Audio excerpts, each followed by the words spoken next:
Los pines de granadas de mano no son tan complicados. Simplemente saca uno y quieres decir así. No.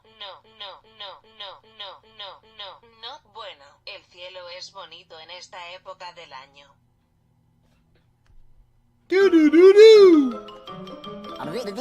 That's all, folks. Taco Tuesday. Taco Tuesday.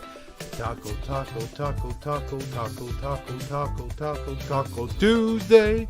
It's time for Taco Tuesday. You got it on your mind. Hang it on the line. It's Taco Tuesday with Hebro and Saji, and now we're getting ready to blow your mind away with the things we do. So stay tuned, because it's Taco Tuesday, baby. Yeah, Taco Tuesday.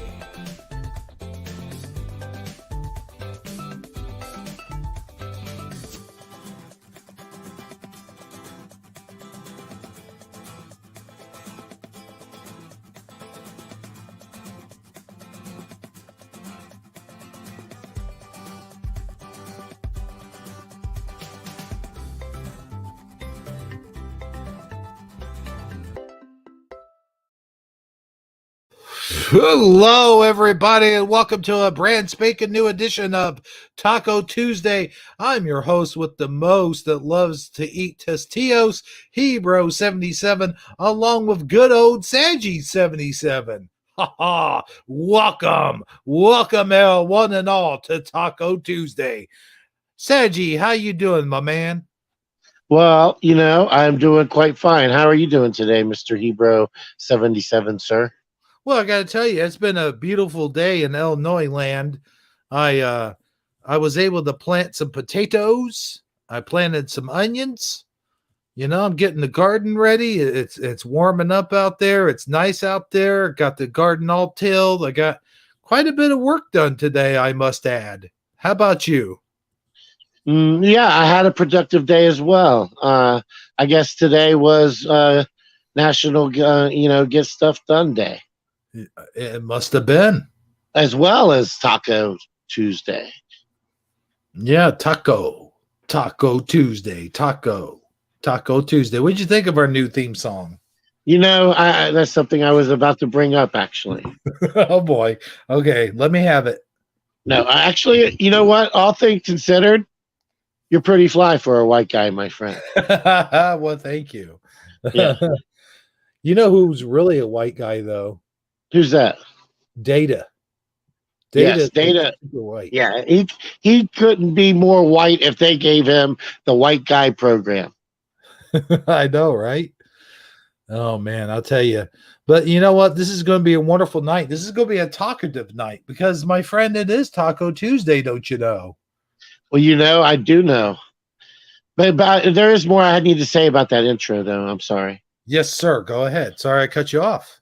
Well, I was watching it, and like I said, you're pretty fly for a white guy, and you actually didn't do half bad. And I don't mean to say that half of it sucked. I know that was the joke the other day, but for real, but here's the thing.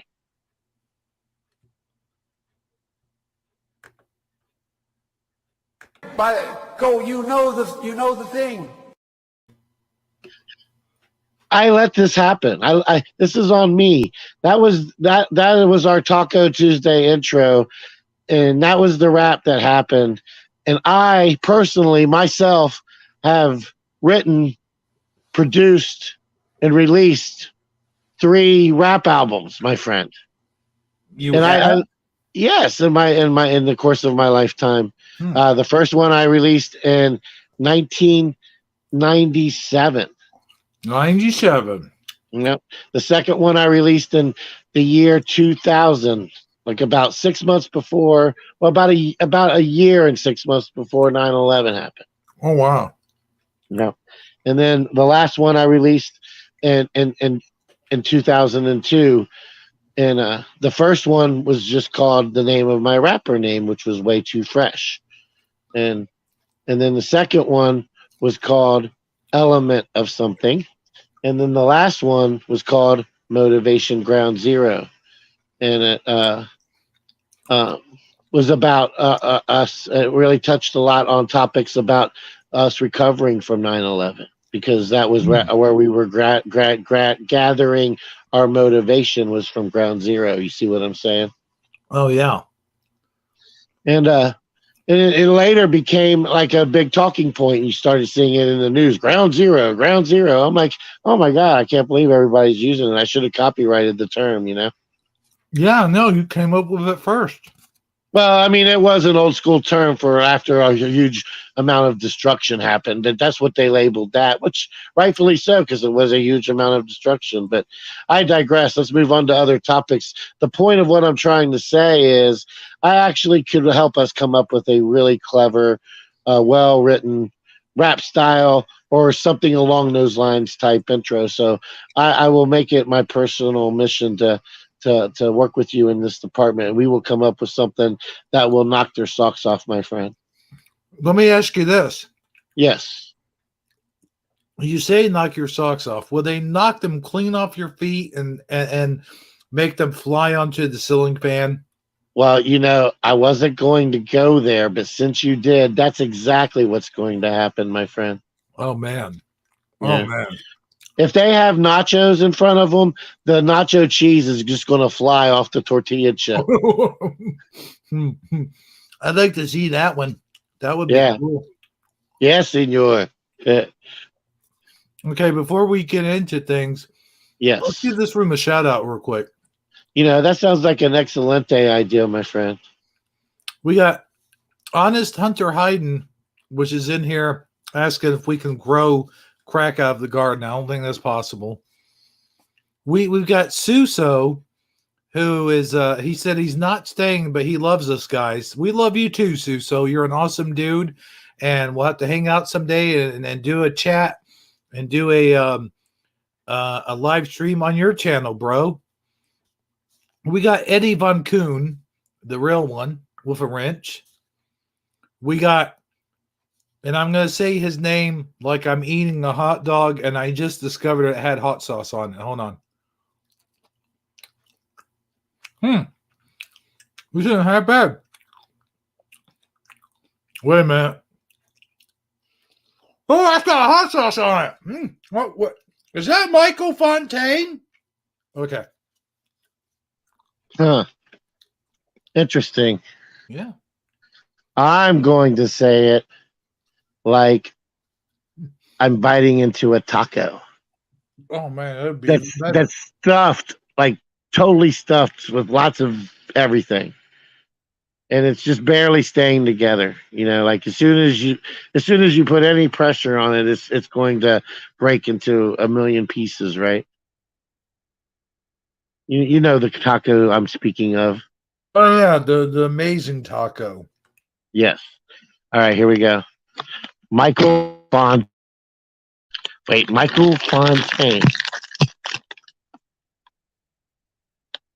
Man, that was that was something. I'll tell you.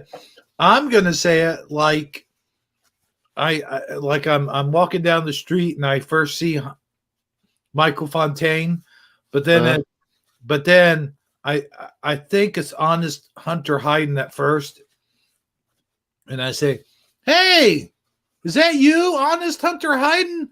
Hey man, come on over here." Oh wait, it's Michael Fontaine. How you doing, Michael Fontaine? Gotcha. That makes sense. Yeah. All right, I got one more, I think. One more. Okay. Oh. Give me 1 second. Okay, 1 second.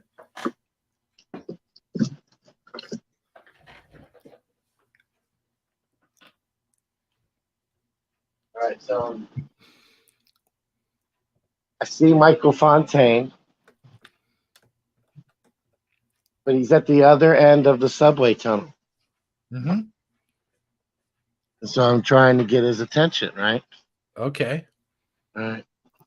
Michael Fontaine! Michael Fontaine! What do you think? I think he would probably turn around and say, "Who are you?" Okay. All right. So we have him in here, and we have Sandy Diva stop by just to say, hi, guys. I hope you have a great show tonight. She with a heart. And let's see who else we got in there. Oh, Tobin Schwing just stepped in. It's totally cool. And good old Suso said, seldomly look at my email. Why you should look at your email more often, senor. I believe I may have sent you an email, Suso. I'm not sure if you ever received it. If not, I meant to send you an email. Yes. So I think I may have sent you my phone number, just saying, but I digress. You know, all three of us should all do a show together, and you know, we gotta do that before one of us dies. Like, I have a feeling I'm gonna die like very soon, like not tomorrow, not next week, but maybe 2 years from now. So let's do that. Let's do a show where we're sitting in his bar and we're having some drinks. Well, we're obviously not gonna have drinks in his bar, but we're gonna have drinks at our home while he's having drinks, but he's not having drinks because he's serving them in his bar. What do you think? I don't know, man.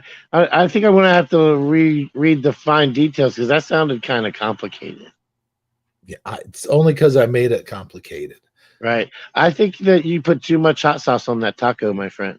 Yeah, it went to my brain. Yeah. Si, senor. So, yes, I do think we need to hook up with Suso.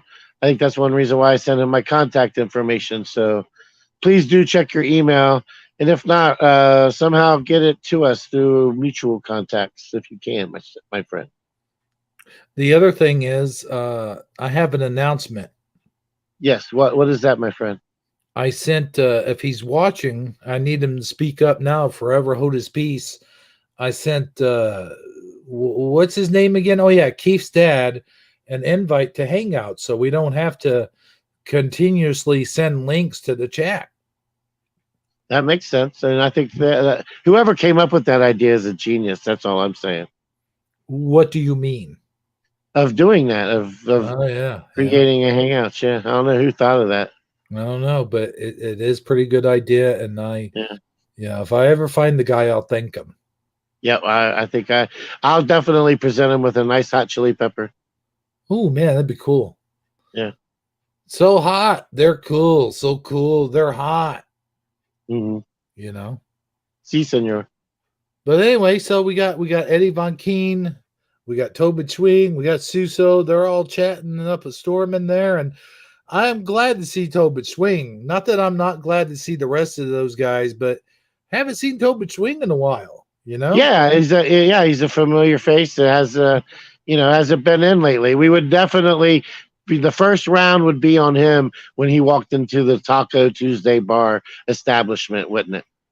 Yes. Yes. Not meaning that he would have to pay for it, but that we would cover his first beer. That's what I'm trying to say. I would think so. Yeah. And also, you know what would be cool? What's that?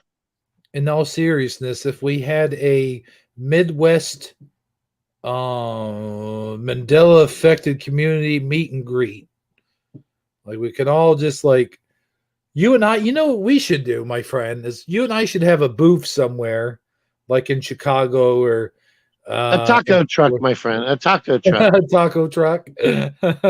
No.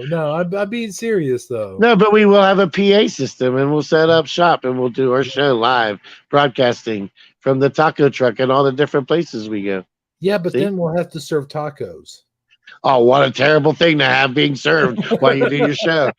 Well, but I don't know. I don't know about that one. But would you rather it be a hamburger truck? I mean, come on, man. You know the thing. Oh no, not the thing. You know the thing. But no, I honestly, I think we should set up a booth somewhere where we yes. Answer questions and we can do like an interview type deal with people and shake hands and we could have a panel. We could have a panel. You, me, Suso, and Eddie Von Keen. All three of us have a panel and then we could all do it. Like let's make a date of October 25th at Sarasota, Florida, and we could all do it. Where is this again? Sarasota, Florida. Sarah, what stuff? What's it called? Sarasasso, Florida. What's it called? You know. Sarasota? Yeah, Sarasota, Florida. Oh, okay. Wow. Yeah. I wasn't sure if you were saying Tallahassee, but just had it wrong or something. Or you just made up a name or something. But we figured it out. No, I often read that word wrong, that town. Sarasota is not so far from me. Really? Yeah.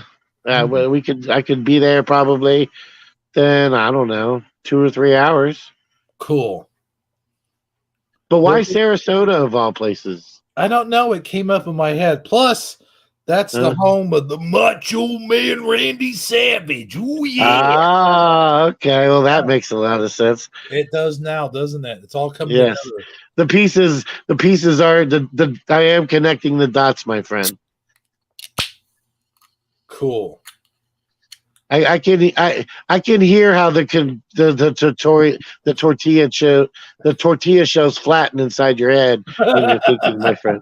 Yeah, that's what that crack was. Yeah. Oh no, wait, that was the crack into the taco inside my head. Yes, I know, right? Mm-hmm.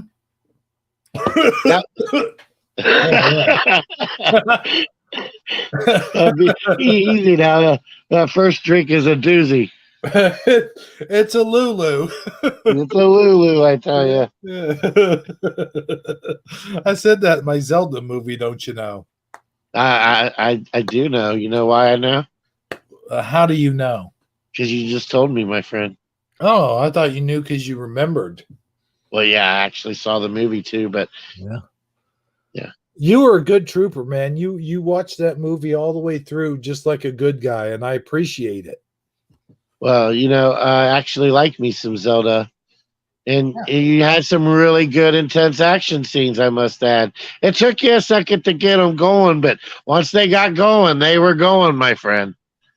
Yeah, it's kind of like trying to start an old Ford, Once you get it running, it sounds pretty good. Oh, yeah. I mean, oh yeah. Oh, yeah. Oh, yeah. So, my spicy friend. Yes. My crispy shelled partner. I do believe we have some things to talk about. Okay. We have things to talk about. We have a program. We have a show here. It is Taco Tuesday on 4-6-21. So we're gonna do this, and it's going to be amazing, my good friend. All right, I can't wait. I'm looking forward to it. I did show up just for that reason. Oh, I know, man. Also, me and Keith's dad were on last night, and we had a very special showing of Star Trek Next Generation stop motion pictures that I made. I am very much aware of this. However, not everyone in the audience is necessarily aware of this. So let's talk about it. We're gonna talk about it. Yeah, that's a new thing I just started. You like it? It's amazing, awesome. I love it, dude. All right. So go ahead. Let's talk about it. Yeah. Well, here's the thing. I mean, basically, I wanted to bring it up because it's going to lead to a conversation we're going to have. Well, of course, yes. And first of all, Keith's dad was an amazing co-host last night. He does such a great job with you.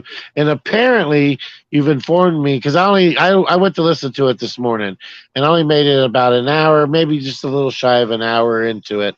And there's a point where you lost internet, and he had to take over the entire show until you were able to make it back. Yes, indeed, he did. And I'll tell you what. He did a really good job. You should go back and watch that part. I will definitely do that. And I encourage others to do so as well. And I don't know. I just really am happy that Keith's dad has found his way here. Not only does he, give me a little bit of slack for when I'm not able to do it, he can come on and fill in for me. But also, when we're all three on together, man, we're like a dynamic trio, my friend. We're like a triforce of wisdom, my friend. Yeah, I'm glad you mentioned that. Because it just seems like we found us a new friend that's also a very good broadcasting host, and he's like, he's had that practice. He's done his own fair share of live streams and stuff like that. So it's not like this is his first rodeo for him. And you put the three of us together, like you said, not only do you have a dynamic trio, but you have the three amigos, so to speak. Yes. And he's got a good energy, a good vibe. He's positive. He's upbeat. He definitely holds his own, and he's always welcome as far as I'm concerned. That's for dang sure. And I said amigos because it's Taco Tuesday. Oh, I got that, my friend. I saw what you did there. Yeah. So, but no, our true amigo has been missing in action, but he did make it to Shifty Sunday. Yes. So if you missed Shifty Sunday by some off chance and weren't there, which would have meant you missed it, then you should go check that out as well. Yes, it was the very special Easter version of Shifty Sunday, and Armor Up was here with us, and we hung out, and I think we had an excellent Shifty Sunday. I showed my new Jesus the Messiah movie, and we showed a daily devotional of Armor Ups, and it was I was so surprised to see him there, weren't you? Yes. No, I wasn't really super surprised, but I was very thankful for it. Yeah. You know what? We sound like a walking infomercial for our own product, my friend. So let's get on to some Star Trek news. Yes. Well, not Star Trek news, but Star Trek if Star Trek were real life. Like they were talking about, like me and good old Keith's dad were talking about this on our Star Trek show about warp drive and how would warp drive be possible. And a long time ago, I saw a documentary about Star Trek and how they would be possible and stuff like that, and how the tech would be possible, I should say, the tech. And what I didn't know is there's actually a show in which the Romulans use a wormhole as a type of warp drive for their ship. I don't know why they had to use a wormhole. I would think they would have had warp drive technology, but they mentioned using a wormhole. And what's interesting about that is the special documentary they talk about in real life. That's how we would have to do it if we were going to commit warp drive, is use a wormhole. However, wormholes, as you know, are very unstable and they're very mysterious. Like a lot of scientists have not figured out the use of wormholes or how they actually work. And if we could take a ship in a wormhole, would it collapse on itself? Or would it actually make it through the other side of a wormhole? And the other question is, would a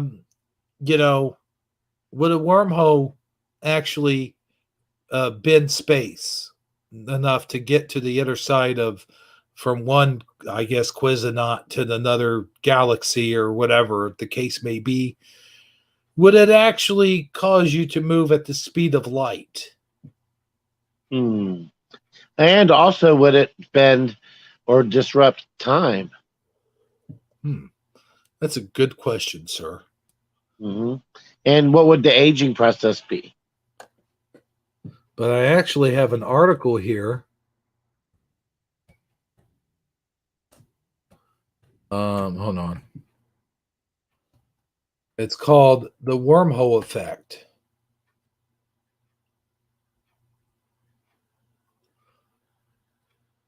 All right.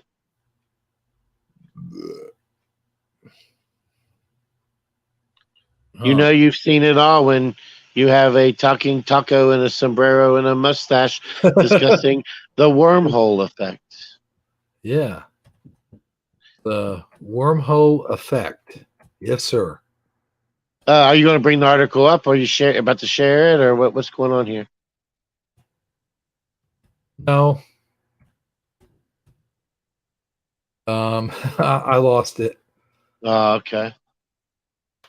Okay, let's read about the wormhole effect and how does it work. All right. What is the wormhole effect, and how does the wormhole effect work?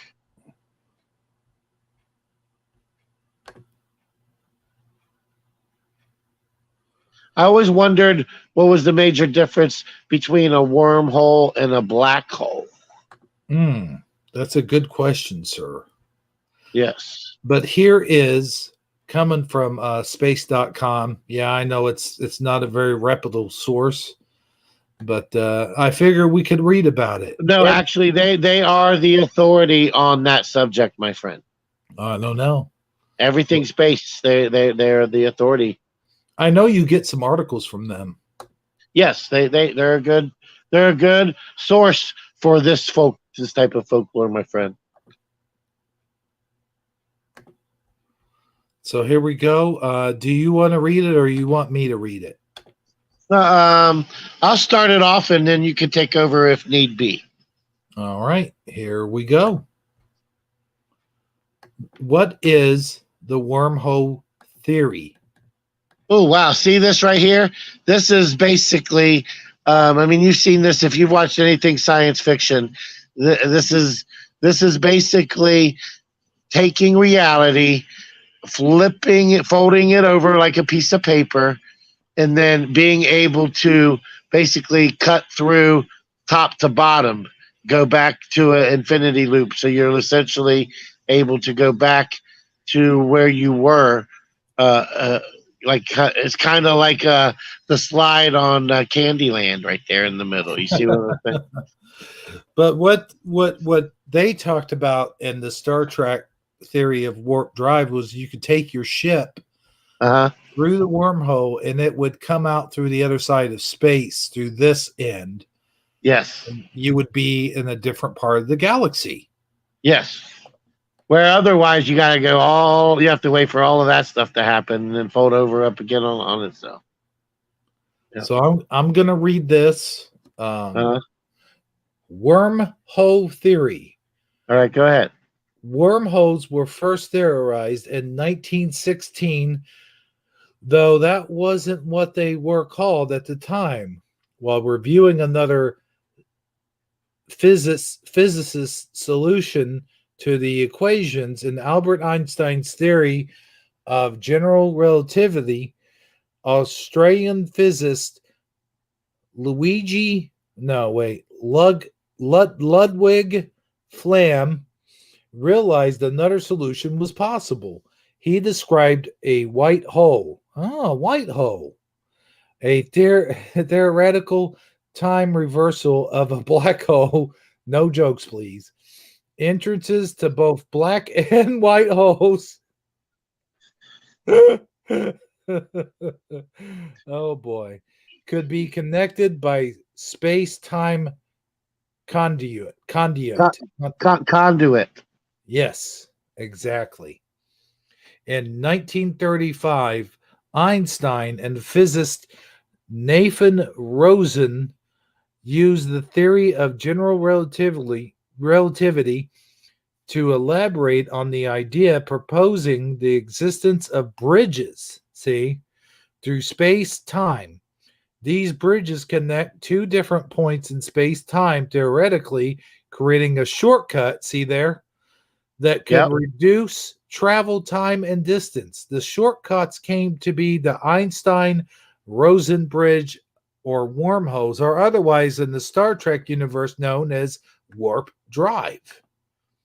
Yep. And it's showing there a little video of traveling through a wormhole, I guess. And now I'll let you, sir, take over from this point. All right. Right here, the whole thing is Oh yeah, this part is easy. The whole thing is very hypothetical at this point," said Stephen. HSU. I mean, come on, man. Come on. A professor of theoretical physics at the University of Oregon told our sister site, Live Science, "No one thinks we're going to find a wormhole anytime soon. Wormholes contain two mouths with a throat connecting the two. The mouths would most likely be spheroidal, spheroid, spheroidal, I guess. The throat might be a straight stretch, but it could also wind around, taking a longer path than a more conventional route might require. Einstein's theory of general relativity mathematically predicts the existence of wormholes, but none have been discovered to date. A negative mass wormhole might be spotted by the way its gravity affects light that passes by. Certain solutions of general relativity allow for the existence of wormholes where the mouth of each is a black hole. However, a naturally occurring black hole formed by the collapse of a dying star does not by itself create a wormhole." Well, that answers those questions now, doesn't it? Well, kind of, yeah. So I'm going to read this last part here. I think it's the last part. All right, yeah, go ahead. Let's see. Yeah, we're not getting into all that. Through the Wormhole, which is a series on I think it's the History Channel, I think. Through the Wormhole. Science fiction is filled with tales of traveling through wormholes, but the reality of such travel is more complicated, and not just because we've yet to spot one. The first problem is size. Primordial wormholes are predicted to exist on microscopic levels about 10 33 centimeters. However, as the universe expands, it is possible that some may have been stretched to larger sizes. All right, now let me read this. We might as well continue, my friend. Yeah, so you can't just go halfway down a dang rabbit hole. Yeah. Or a wormhole, or a black hole, or a white hole, or all holes matter, my friend. Yeah, all holes matter. That's what she said. Another problem comes from stability, which is what I said at the beginning. They're not stable. The predicted Einstein-Rosenthal wormholes would be useless for travel because they collapse quickly. You would need some very exotic type of matter. You mean like antimatter? Or dark matter. Well, I was thinking of antimatter because that's what they use for their warp drive. But it all, like they said, all holes matter, my friend. In order to stabilize a wormhole. So, yeah, antimatter. And it's not clear whether such matter exists in the universe. We'll find it. But yeah. Well, we'll figure out what's the matter. That's for sure. Yeah, what's the matter? Isn't that an Italian university? What's the matter, you? No, if not, it should be, my friend. Oh, okay. I always thought it was. But more recent research found that a wormhole containing exotic matter could stay open and unchanging for longer periods of time. Exotic matter, which should not be confused with dark matter or antimatter. Damn, I was wrong, and you were wrong too, my friend. Oh my gosh! Well, they used the word exotic, so what is exotic? They've ruled out what it isn't. Let's find out what it is, my friend. Yeah, let's figure this out. Or antimatter contains negative energy density and large negative pressure. Such matter has only been seen in the behavior of certain vacuum states. You mean like California? Or Oregon, yeah. They like to vacuum a lot. As Yeah. part of Well, President Hoover was from Oregon, I think. I'm not oh, sure. that's why you said Hoover. Oh, yeah, Hoover. Yeah, Hoover. Yeah, I get it. I'm just being silly. I don't know, but go ahead. States as part of a quantum field theory. Woo, quantum fields. If I saw that episode. yeah, I'm sure you did. Along with Keith's dad, I'm sure he saw it. But I digress. If a wormhole contained sufficient exotic matter, rather There they go again, yeah, using this exotic matter term so loosely. yeah. Like how why can it be dark matter or antimatter? What kind of matter is it? Yeah, what constitutes exotic matter? That's what I'm waiting for them to tell me that. As soon as they tell me that, I will feel like they've told me something. But it says rather naturally occurring or artificially added. You mean like our food? That sounds like cereal, but go Yeah, ahead. it does. So we'll throw a box of Lucky Charms in there. That's the exotic matter they mean. It's the lucky stars and the little rainbows. Those are exotic matter, my friend. Yes, I do believe so. But seriously though, it could theoretically be used as a method of sending information or travelers through space. Unfortunately, human journeys through the space tunnels may be challenging. Well, now you tell me. You don't say. It might be challenging, huh? It might be a little bit tough sledding. Yeah. Okay.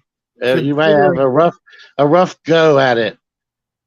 Considering most of the jury's not out on whether we even went to the moon or not. So I mean, to say we go to space and actually travel through a wormhole, well, yeah. I'll believe it when I see it, said good old what's his name, What who was he? Oh yeah, Thomas, said Thomas. The jury is not in, so we just don't know. Physicist Kip Thorne. Kip Thorne, what a name. One of the world's leading authorities on relativity, black holes, and wormholes, told space.com.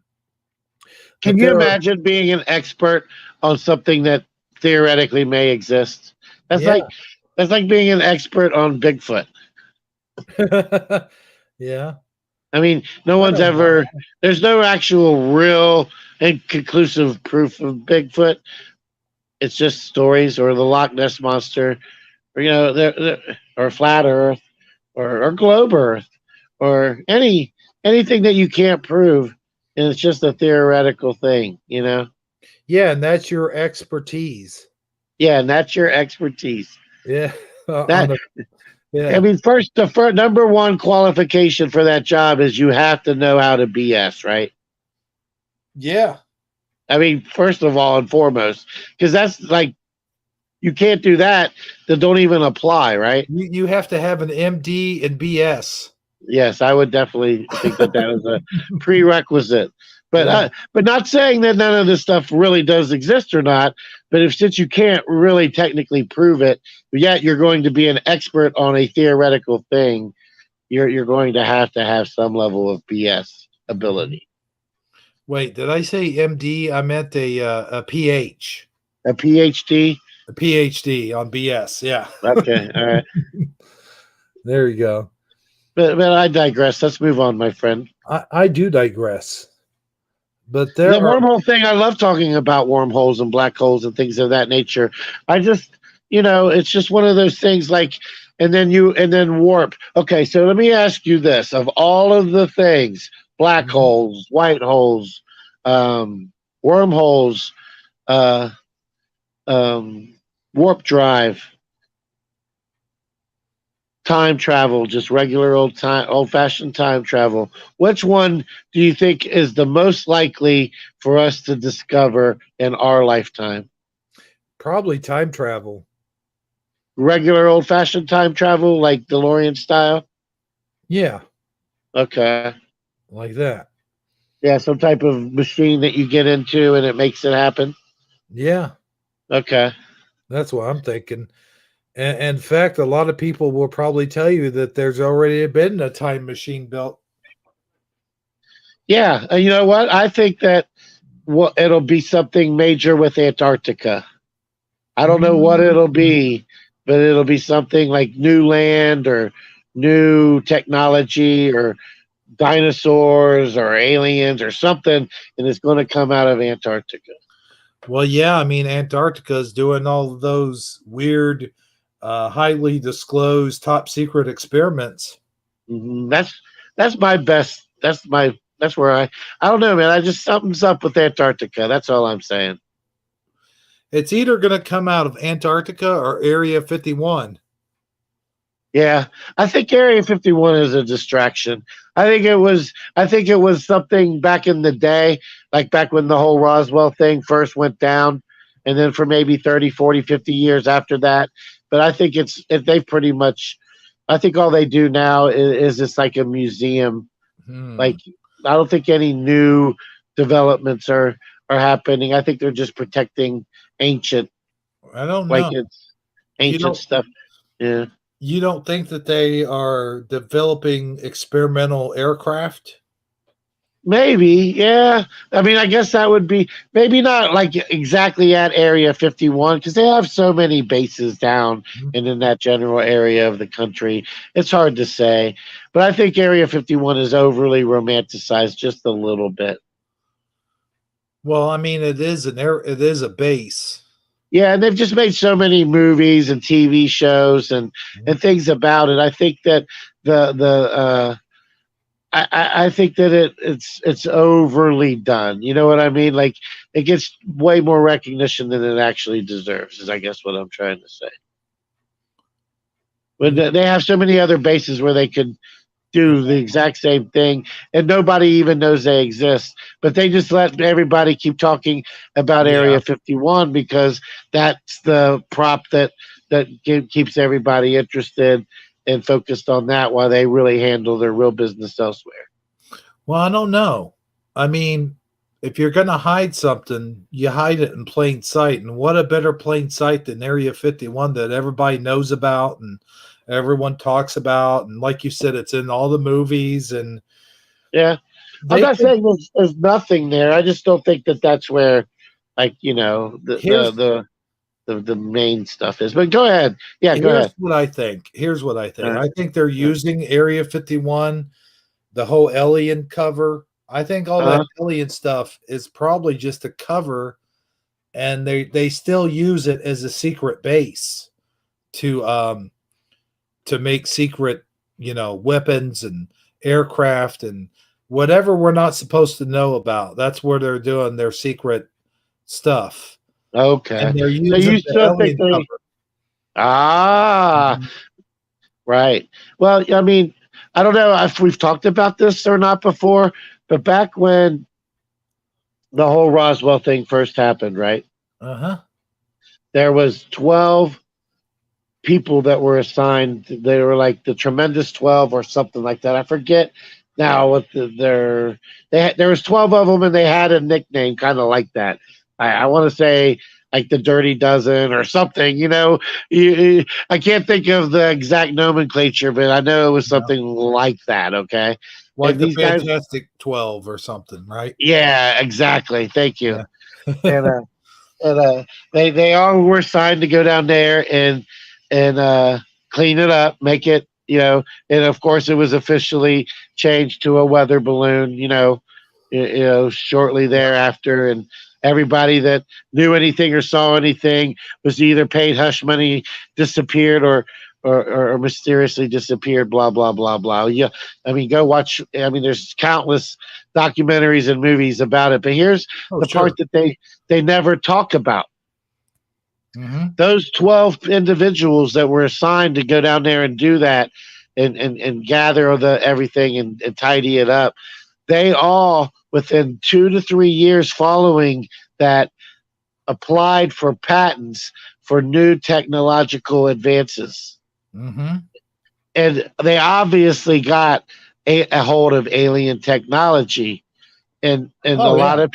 a lot of people are saying that most of our computers, even our cell phone, it's them unlocking new advanced, not so much advancing our technology, our capability of what we would have thought of on our own, but we're decrypting the alien technology, and Right. that's what that's what this is, and they have stuff that's already way better than what we got our hands on these smartphones, and we're amazed by their capabilities, but the things that their handheld devices do what a smartphone does, and so much more. You know what I mean?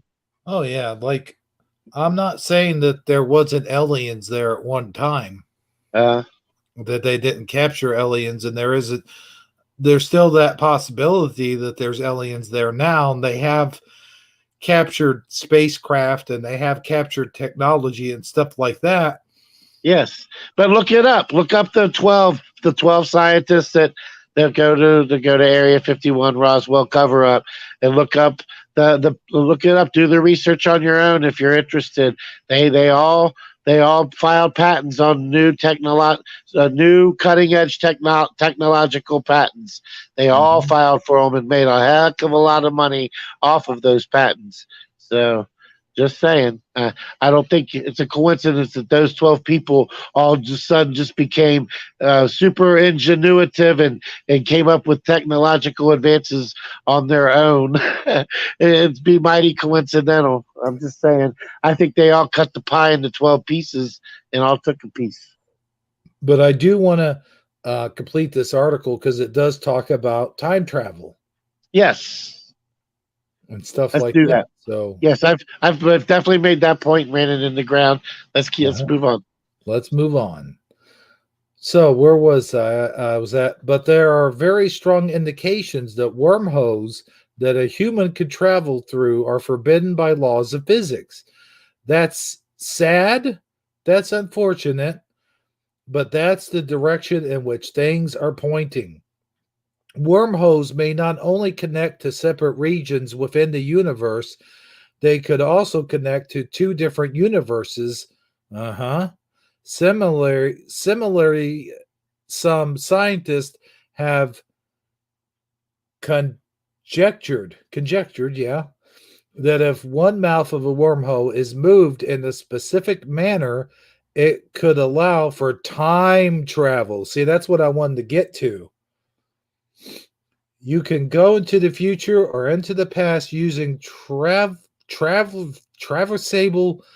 trav what traversable wormholes. Astral I think it's trying to say traversable. traversable. Yeah, traversable. Oh, traversable. Okay, yeah. See, I didn't read it as such. So it says here that astrophysics Eric Davis told Live Science, but it won't be easy. It would take a Herculean effort to turn a wormhole into a time machine. It's going to be tough enough to pull off a wormhole. However, British cosmologist Stephen Hawkins, has argued that such use is not possible. A wormhole is really a means of going back in time, is not really a means of going back in time. It's a shortcut so that something that is far away is much closer. NASA Eric Christian wrote. Although adding exotic matter, there they are with the exotic matter thing again. it's so But exotic, my friend. yeah, very exotic. It's like leopard print. I'm telling you. Every time they say exotics, for some reason my brain goes straight to dancers. I don't, I think of dancers with leopard print bikinis on, my friend. yeah, Yes. for sure. But exotic matter to a wormhole might stabilize it to put to the point that human passengers could travel safely through it. There is still the possibility that the addition of regular matter, not exotic matter, Nope, would be not sufficient. leopard print bikini matter. Nope, nope, nope, No, nope. no, no, nope, nope, nope, nope, nope. That regular matter would be sufficient to destabilize the portal, like much of my portals.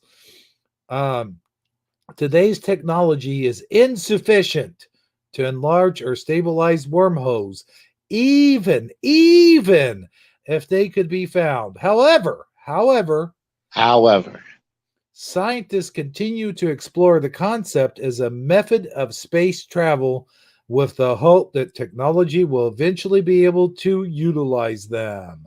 yes, and they all lived happily ever after. Yes, indeed. You would need some sort of super advanced technology, HSU said.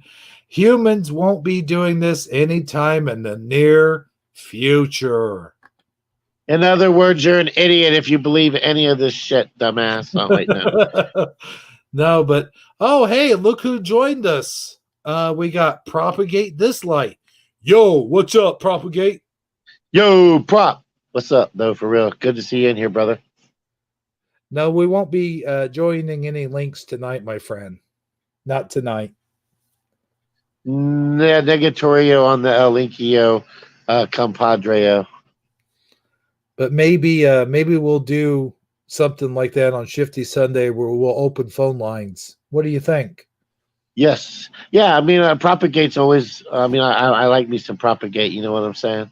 Mm-hmm. Oh yeah, no, he's a cool dude with a good attitude. You know, He be putting some good stuff on his channel, though. I really highly recommend people go check him out. yes, go check out Propagate This Light. You know what I'm saying? That's right. Propagate this light. Mm-hmm. Don't get it twisted. Get it right or pay the price. That's what I always say. Oh man, but so many good stories coming out of that tonight, and I just wanted to share that with everyone because, you know, I wasn't wrong. It is sort of like in the future, someday we may be traveling through wormholes.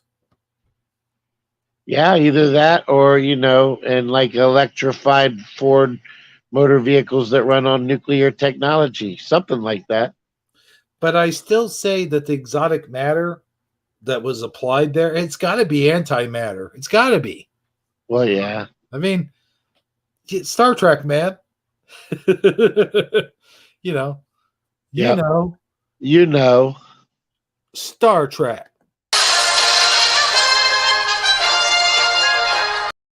You know. You know. So, but anyway, Saji, I got to Yes. ask you something. Yes, go ahead, my friend. I know that this is Taco Tuesday. Yes, it is. I can tell by the nacho cheese that you're dancing over top of. Oh yeah. That's Taco Man. Taco Man's dancing over it. But yeah. It is and I know it's time for tacos, and I know it's time for nachos, and I know it's time for chili cheese burritos. But excuse me. I'm sorry. Well, is that like triggered by saying all those words in a row? You yeah. You get gassy. Yeah, you get gassy when you talk about this stuff. Good thing you didn't say green onions. That's all I gotta say. Oh yeah, good thing. Or you'd go ahead. smelling it. You'd be smelling it over the air. Yeah, I know. Yeah, like all the people want you to hear. They don't still smell green after the belch either. They smell more like off green with a hint of brown in them or something. But I digress. Go ahead. But I know. However, have you ever tried hot dogs with sriracha sauce on them? Yes. Oh, you have? Well, yes. I've tried sriracha sauce on pretty much everything. Well, how was that experience for you? Well, you know, if you do the hot dogs, if you're going to do the hot dogs with sriracha sauce, first of all, you don't want to go with the boiling approach because that'll just make them too soggy for the sriracha sauce. You want to either I would say microwave in a paper towel rolled up, or actually put them in a skillet with a little bit of water and then lightly brown them and dry them out a little bit so you don't have a soggy hot dog going on a bun. You don't want to have a soggy hot dog. No, that would be just not right.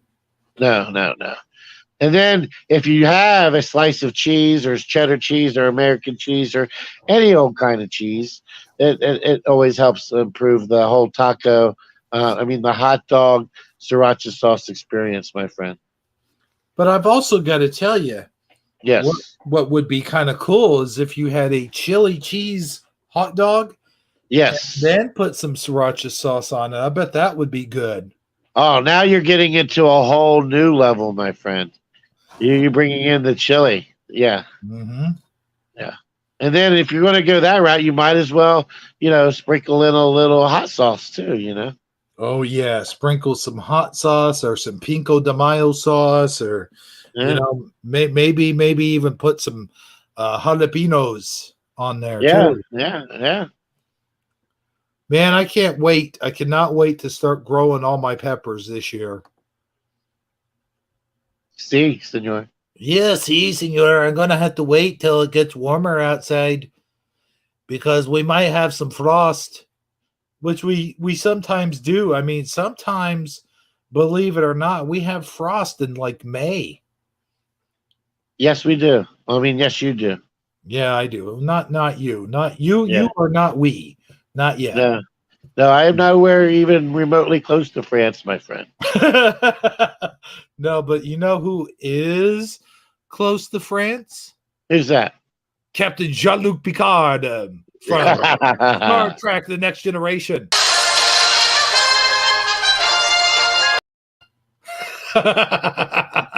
That's great. That's great, my friend. Yeah, anytime I have the chance to do that tonight, I will be doing that. Well, with that being said, would you like to talk about the simulation theory has been brought up again, my friend? Simulation? You mean the simulation thing? Yeah, the simulation theory, the concept that we all live. The thing. You know the thing. Yeah, it's definitely the thing. The simulation thing. Now we've talked about it on the program numero times. Well, not uno numero, but at least several. quattro. At least quattro. Yes, at least. And I got a short story to tell before we get into this. Is you know who good old Canadian's favorite son? No, not Wayne Gretzky, but Canadian's favorite son. Good old Lothar 900. No, not Lothar 900. But Canadian's favorite second son. Favorite second son. Noble SD. Ah, I've heard of that guy.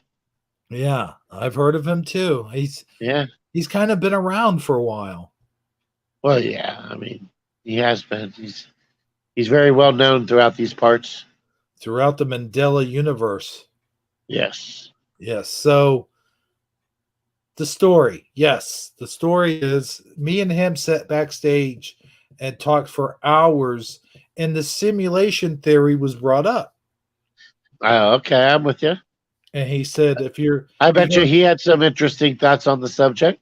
Oh, yes. And I cannot bring true justice to his thought process. But basically, he asked me what the definition of simulation was. He said, what is a simulation? I'm like, well, it's something that we're into, but our surrounding area of reality is not real. And he goes, what do you mean it's not real? I'm like, what do you mean? What do I mean it's not real? He's like, define reality. I'm like, oh, man. Okay, reality is something that is tangible, that you can hold in your hand or that you can talk to, feel, touch, smell, all that stuff. Yeah. Like, now tell me about simulation. I'm like, well, in the simulation, you could talk, feel, smell, touch. Oh, my goodness gracious. What are you talking about? And it what do you mean you can touch for talk, feel? So, yeah, I totally get you, man. Yeah. That isn't Yeah. It dawned on me. It dawned on me like a simulation and reality are mostly almost two of the same things when you think about it. Well, and I know that I've made this point before, and I always go back to the same thing. But I'm gonna do this little rant one little time, but I'll keep it as short as possible. While I Cool. do that, will you go ahead and bring up the article, and that way we can look at it when I get done Oh, with this. sure. Yeah. All right.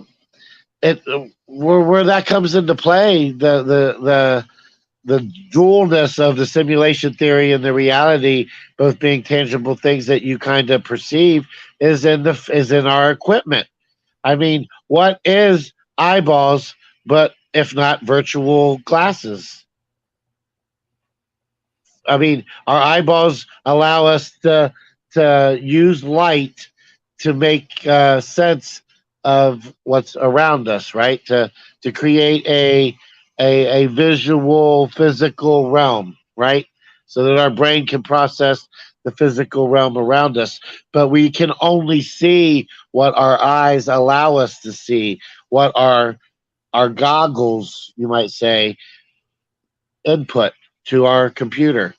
Hmm. You know, there may be more reality available out there that we're not able to perceive. There could be, and we know it exists. You know, thermal energy exists, nuclear energy exists, uh, uh, heat. I mean, all different kinds of frequencies and things are happening in front of our face that we can't see. Like our cell phones are working off of some type of electronic waves and technology, and there has to be. I mean, there has to be a device that can sense that, right? You know, but we can't see it. We're totally oblivious to it.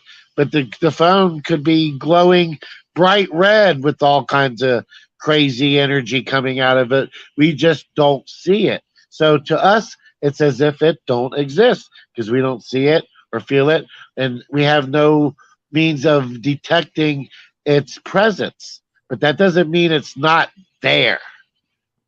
You see what I'm trying to say? Right. That's what I was getting at. Is there's a fine line between reality and an alternate reality, which would be a simulated reality. Well, what I'm getting at is that we're limited by our ability to of what we're able to see. It's all So my perception. Yeah. yeah. I So got you. yeah, so a visual when you go into a simulated reality, all you do is you put on a special set of you put on headphones to hear what's going on in the simulation. You put on special eyewear, you know, to be able to see what's happening. That's a lot of times you wear a suit so that you can feel the differences in temperature and things of that nature. So I mean, it's really almost the exact same thing. It's your senses giving you information. Right. But I was talking about what my simulated reality would not involve even equipment. It would be more like the theory I had a long time ago was that we were evacuated off of the old Earth and we were put into a simulation while we didn't realize it because it was going on very gradually, like a holodeck. They were putting us onto a holodeck without our knowledge. Like they beamed us Yeah, from almost like the older. like we all fell asleep and woke up the next morning and we were in the alternate reality. Right. Yeah, That yeah, that basically, happened overnight, so to speak.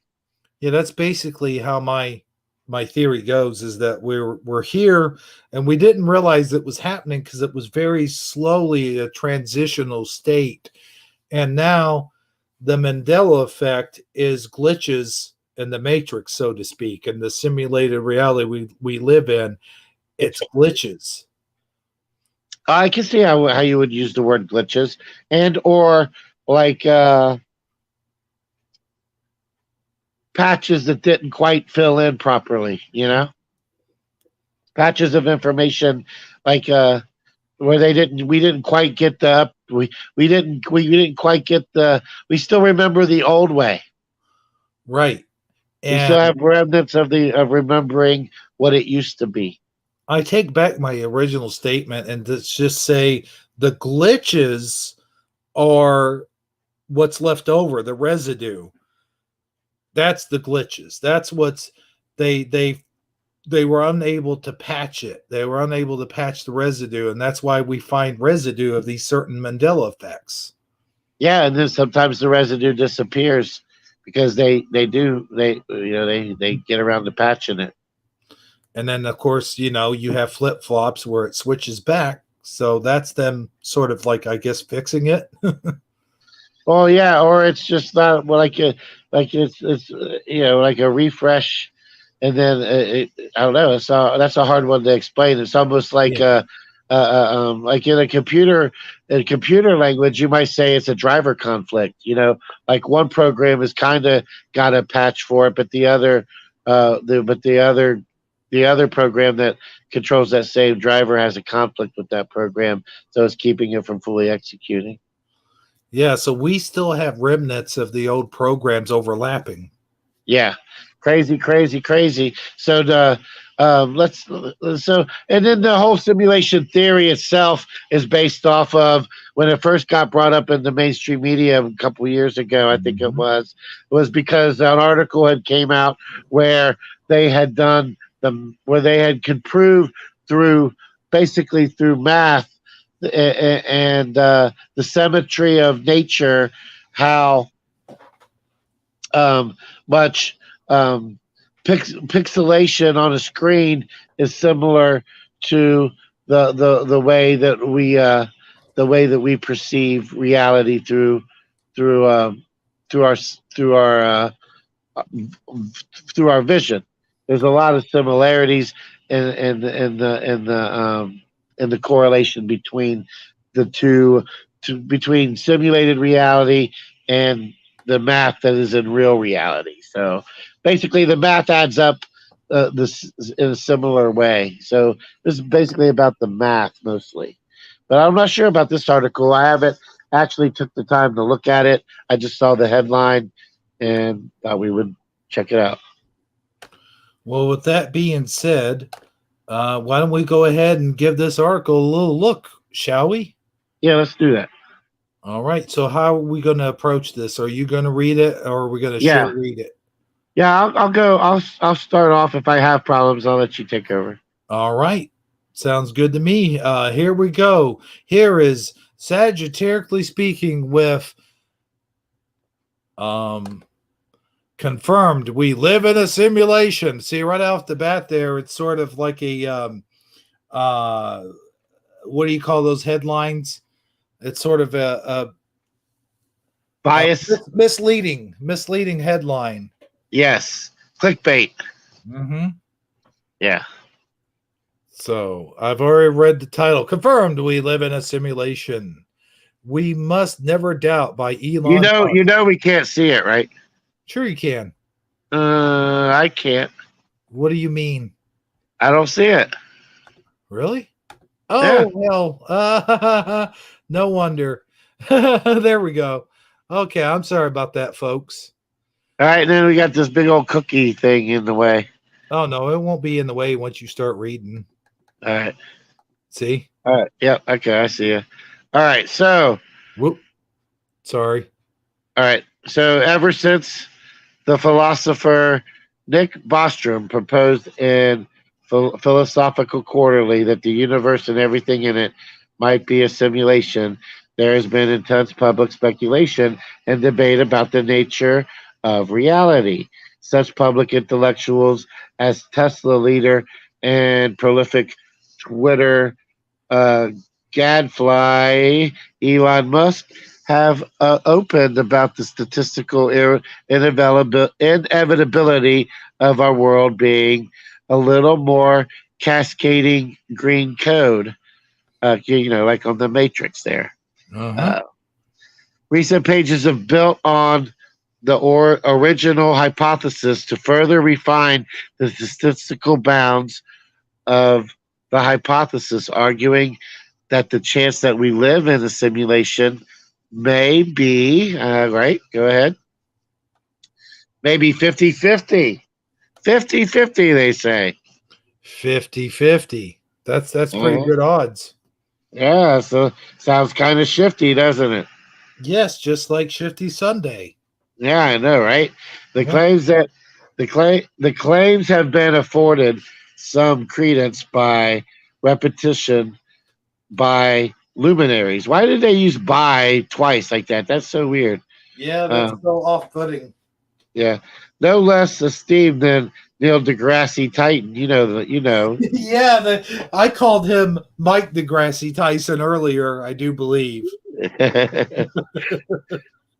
The director of Planetarium and America's favorite science popularizer. Yeah, that's a good term for him. Yet there have been skeptics. Physicist Frank Wilczek has argued that there's too much wasted complexity in our universe for it to be simulated. Building complexity requires energy and time. Why would a conscious, intelligent designer of realities waste so many resources into making our world more complex than it needs to be? It's a hypothetical question, but still may be needed. Others, such as physicists and science communicator Sabina Hassenfelder, have argued that the question is not scientific anyway. What do you mean it's not scientific anyway? Yeah. What do you mean? What do you mean? Yeah. What do you mean? Well, apparently, she says, since the simulation hypothesis. By the way, yes. Congratulations on pronunciating the name just right. I mean, you went right through that like it were hot butter through a cold knife. I mean, why, thank you. I appreciate that. I would have called her Sabine Hassenpfeffer, you know. Oh, yeah. Yeah, I can see how you might have went there.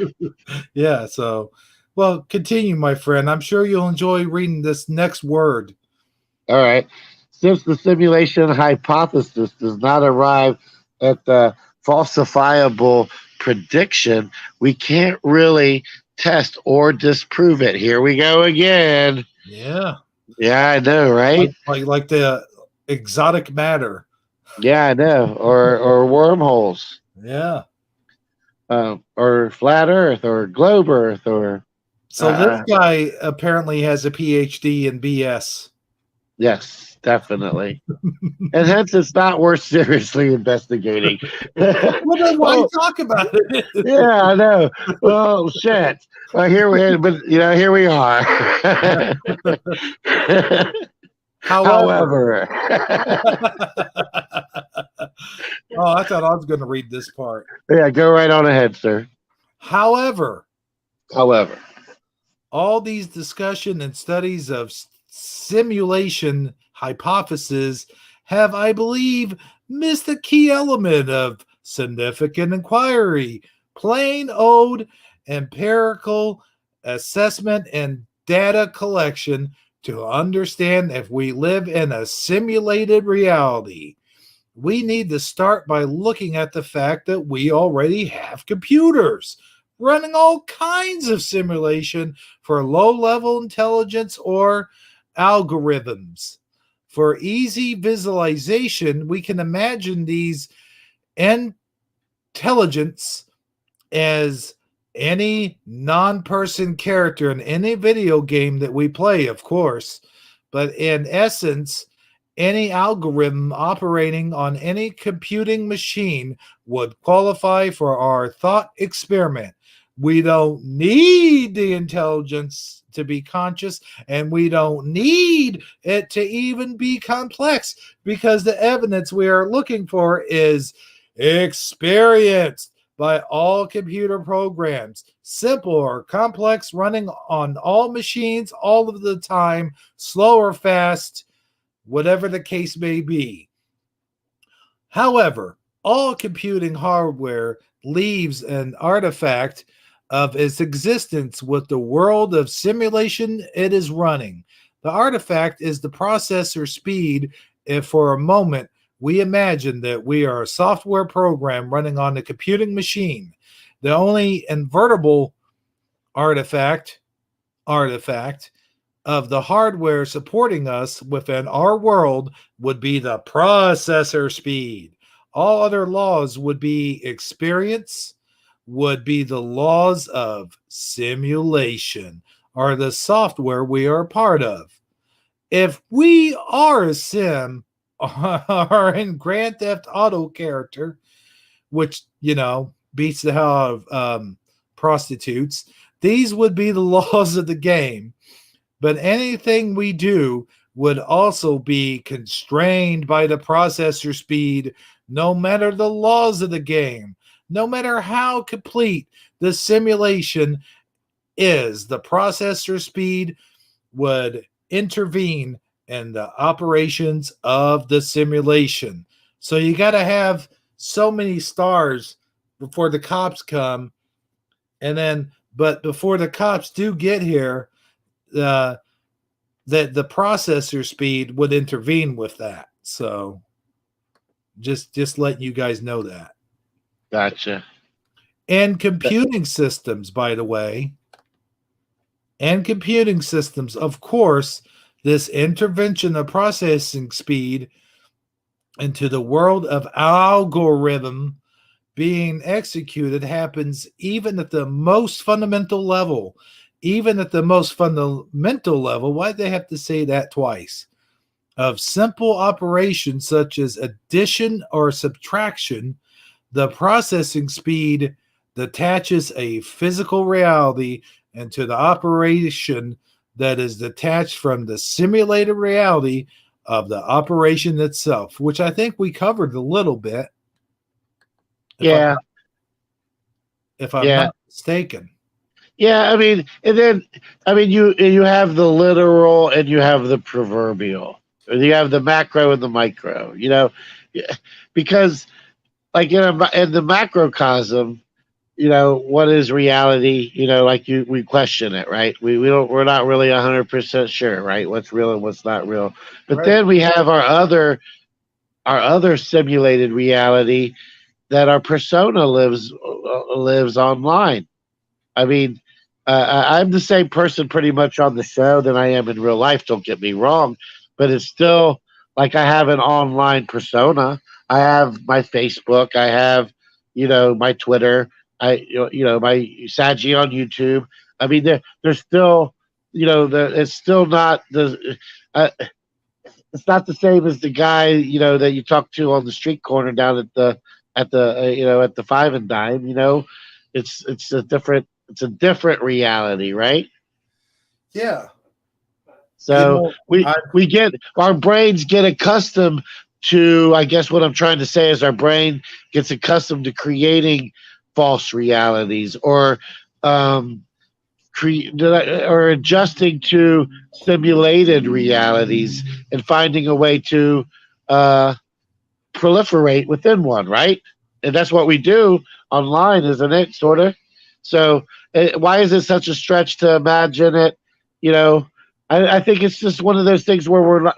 It's not that this all of a sudden really exists. I think that it's more of a case of where we finally have the mental capacity to ponder it in the first place. Now that we see how computers really work and simulated realities can exist, and we're mentally capable of raising the question, well, are we in one? Is our reality simulated? And I think that's where we're at. I mean, do you agree or disagree, or what are your thoughts? Well, I kind of like to think of it as, humans are very inquisitive people by nature, and we don't just go as sheep do, and we don't just do as the sheep do, and we question everything. And why wouldn't we question our very existence? Why wouldn't we question the very reality? I was watching a video, and I'm sure it's probably a made-up video, but this guy was talking to an alien, and he asked him what death was. And he said that death doesn't exist, that death is just something that we made up, and that none of us really ever die. It's our perception of death that makes us think that we're dead. So, in all that sense, and then I'll give it to you like this: you watch the Men in Black movies. There's one of the Men in Black movies, I forget which one it was, where they open up the locker room or the locker, and there's all these little aliens, and they're living in their little world. And then at the end of the movie, he goes, I wonder if we're these little aliens living in their little world, and then there's another world inside that world where the giant humans that were all just little aliens living inside of a locker.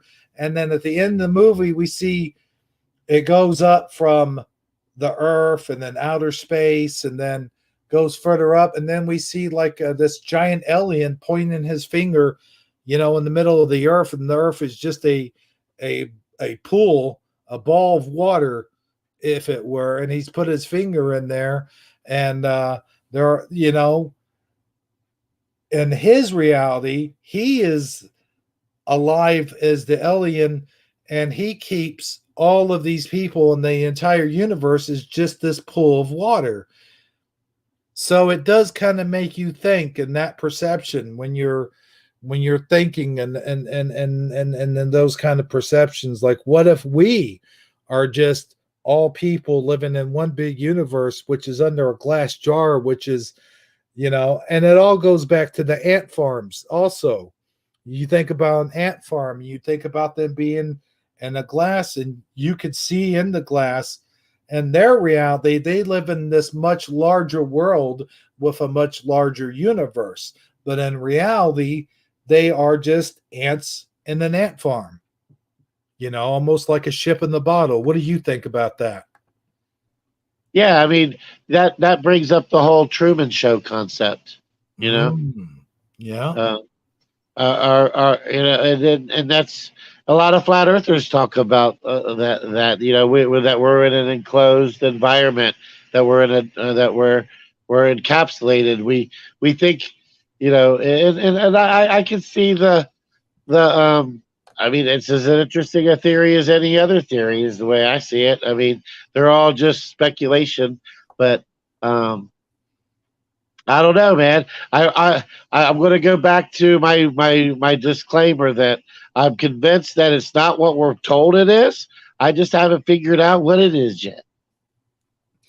I'll agree with that sentiment, and I'll go on. I don't honestly believe we live in a simulated reality, but it is an interesting theory, and it is something to ponder, along with a lot of other things that are out there that we can ponder, and it's fun to think about and stuff like that. But I really don't subscribe to that theory, to be honest with you.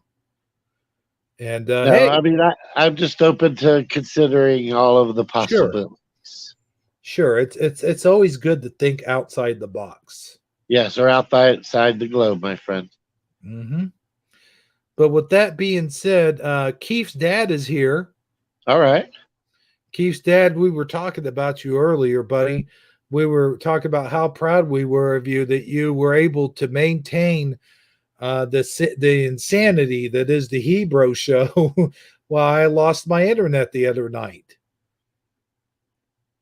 And also, I had a very good show with you, and we'll have to do it again someday. In fact, Saji, if you're available on Saturday, we were talking about doing another Star Trek The Next Generation stop motion movie marathon on Saturday. If you are available and wish to do it, it would have to be sometime early evening, let's say 8 o'clock your time. All right. Could you say that one more time? What it's called again? Say what one more time? the Star Trek what now? Oh yes, it is the Star Trek The Next Generation stop motion movie marathon. Star Trek The Next Generation stop motion movie marathon. Yes, sir. Star Trek. Oh man, you don't play it for what I say, and I see how. Well, no, well, you know, you're a hot pepper, you know. Oh, okay. They don't- Well, I mean, I made it all the way through. I didn't even mess Oh, up. I know you didn't mess up once. What a shame that I didn't play that for you, man. All right, let me try one more time. Maybe, just maybe you should say it one more time. All right. The Star Trek stop motion movie marathon.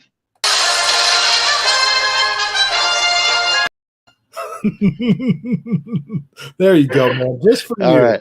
Just All for right. you. Thanks, man. Oh, okay.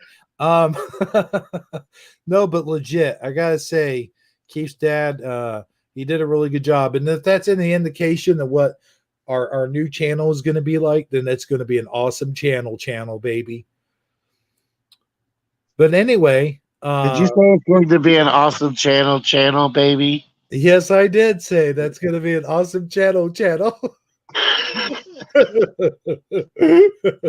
Yes, I did. All right. Indeed. Indeed. Indeed. But no, hey, while Keith's dad is here, I want to tell him, Keith's dad, I sent you an invite to Hangouts. And I don't know if you get Google Hangouts on your computer or phone or whatever it is that you use, but if you would be so kind as just to, maybe you'll have to download it. I don't know.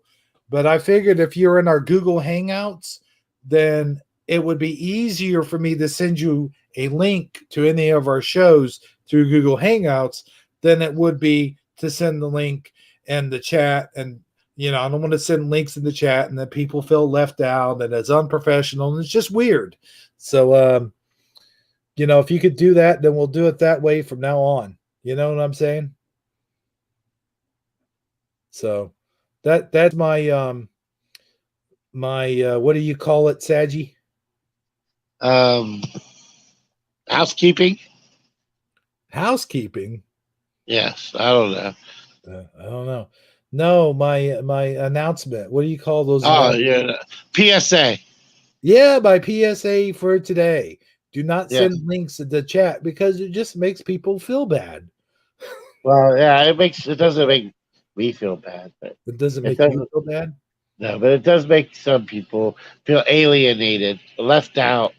Like, why did he choose to send that person a link and not send me a link? And it keeps that type of feeling from happening because you want everyone to feel a warm, welcome, cozy vibe when they arrive here at our channel, my friend. Oh yeah, it's a place where they can relax and take off their socks and, you know, fling them on the ceiling fan and, you know, sit back and eat some chili cheese burritos. You know, you don't want people coming in here. You don't want people coming in here being hostile, like thinking this is a hostile environment and they got to come in here with an M16 and stand guard with an M16 during the entire show, just waiting for that moment when the show is going to turn irreversibly violent. You know, no, we don't want the crunchy tacos feeling threatened by the soft tacos. No, absolutely not. Absolutely. No, we don't want the queso feeling threatened by the guac, and we want the hot salsa to get along with the mild salsa, my friend.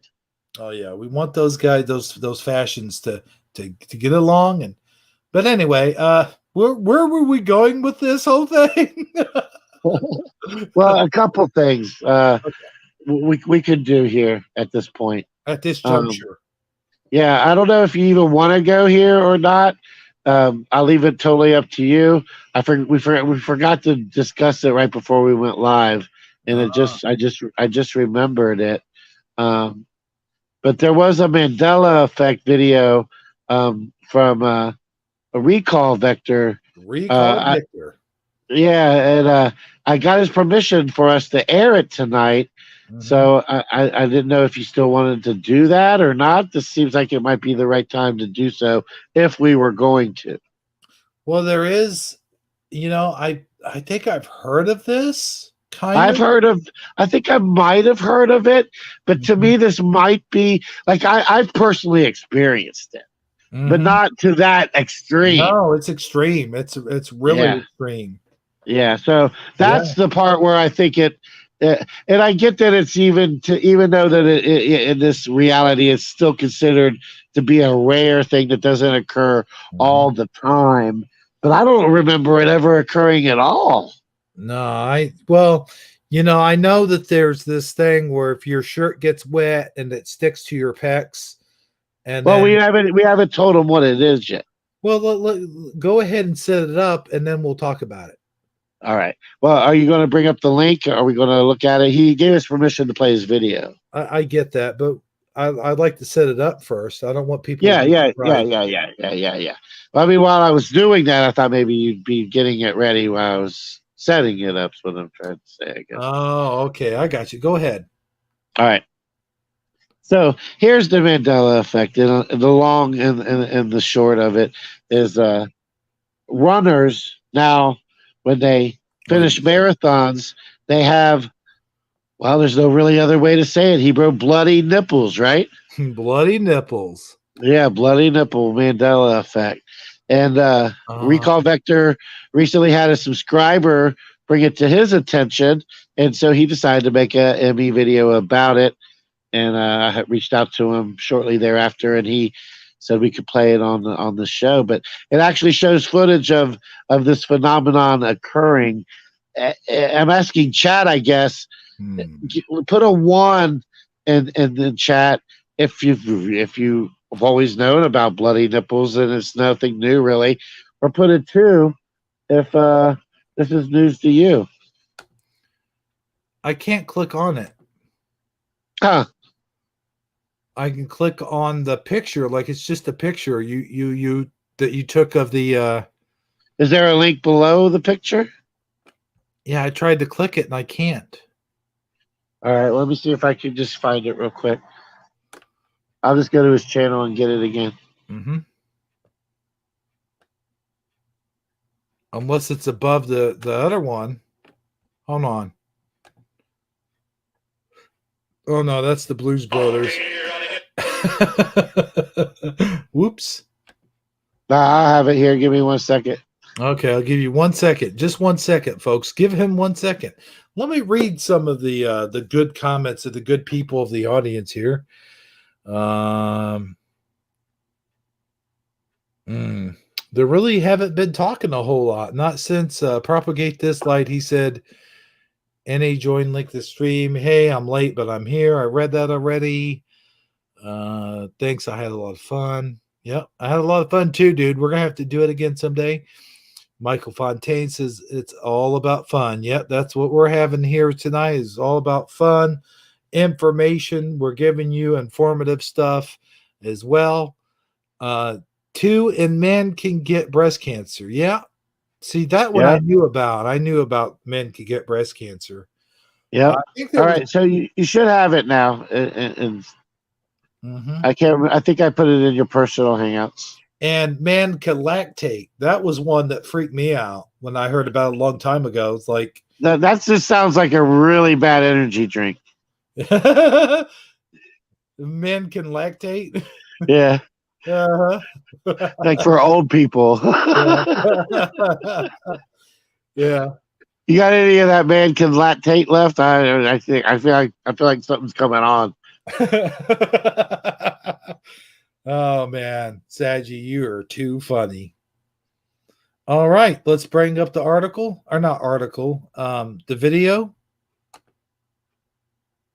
And this is from Recall Victor. Now it's Vector with an E. Vector. That's why I said Vector. No, Vector. That's why I said Vector. It's with an O. That's what I'm saying, my friend. Oh, okay. All right. Recall Vector. There you go. Yeah, you did it. Yeah, but I call him Victor because I think that's his real name, though. Oh, really? I didn't know that. Yeah. So anyway, no, I'm just kidding. But so this was brought up on April 5th, and I'm going to share this video, which he gave us permission to do. Thank you. Recall Vector. Thank you. So Yeah, I'll put a link in chat because I told them we would share the link for anybody who wanted to. Oh yeah, absolutely. Put the link in there. This has got a lot of views, by the way. I mean, look at this. This has got 841 views. So it's up there. So here we go. Let me go ahead and display it.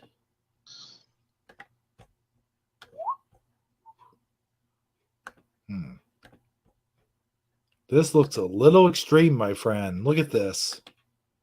Wow, that is like bloody. I mean, that is like really super bloody. Yeah. Bloody nips. Wow. All right. Let's play the video. Marathons and a half marathon in my life. Hold on. I've only run 2 marathons and a half marathon in my life, but I never seen or heard of this.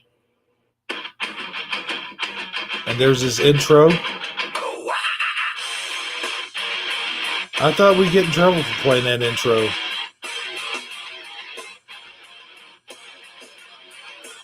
How's he? I guess because it's a variation. Freeman, my brother, Yeah. for your text message today about runners' nipples. Now, I got to tell you, back on Maui, I had a buddy I used to train with, and when we went cycling together, he put Vaseline on his nipples because the jersey made him sore. But I never heard of anybody bleeding out like this. Music's kind of overriding what he. Yeah, I thought that was you. I was like, why are you playing that? No, that's his music. Oh, okay. Yeah, it was throwing me off. Mm-hmm. How's he getting by with this music? I don't know. You can mute it if you want. We don't really need to hear it. Or at least turn it down. Yeah. Well, he turned it down. Wow. See, that's just way too extreme. Like, why wouldn't you just put a little Band-Aid on it and keep running, or stick some tape on it or something? Why would you let that happen? No. Oh, no. What? And women, too? Wow. That's crazy. Yeah. I've never seen anything like that. That extreme. Yeah, that's crazy. And then they wear it all proudly, too, on top of that. Like, there's a badge of honor on the bloody nipple. The bloody nipple. I mean, in today's COVID age, you would be shamed for such things, wouldn't you? Well, Go put a plastic on or something. I don't know. Hold on, give me 1 second. All right. Just give me 1 second. Okay, now here's the thing. You know, the thing. Yeah, I don't have the button ready. But no, this is really extreme, and I've never heard of this. And, we talked about it a little bit backstage about, when I used to swim a lot, I used to wear a shirt when I swam. And when I'd swim and get done the whole day, like my nipples would be sore and they'd be achy, from the shirt rubbing up against, which I imagine is what's happening here. But in their case, it seems to be happening to an extreme, like they sweat, the shirt sticks to them, And then it bleeds a little bit, and then they just keep running, and they don't act as if nothing's happening. They're ignoring the house fire as if it'll just go out on its own. No, they're going to keep bleeding worse and worse. You have to do something about it. You would think. Here's the thing. You would think, is there any rules about them not having a shirt on?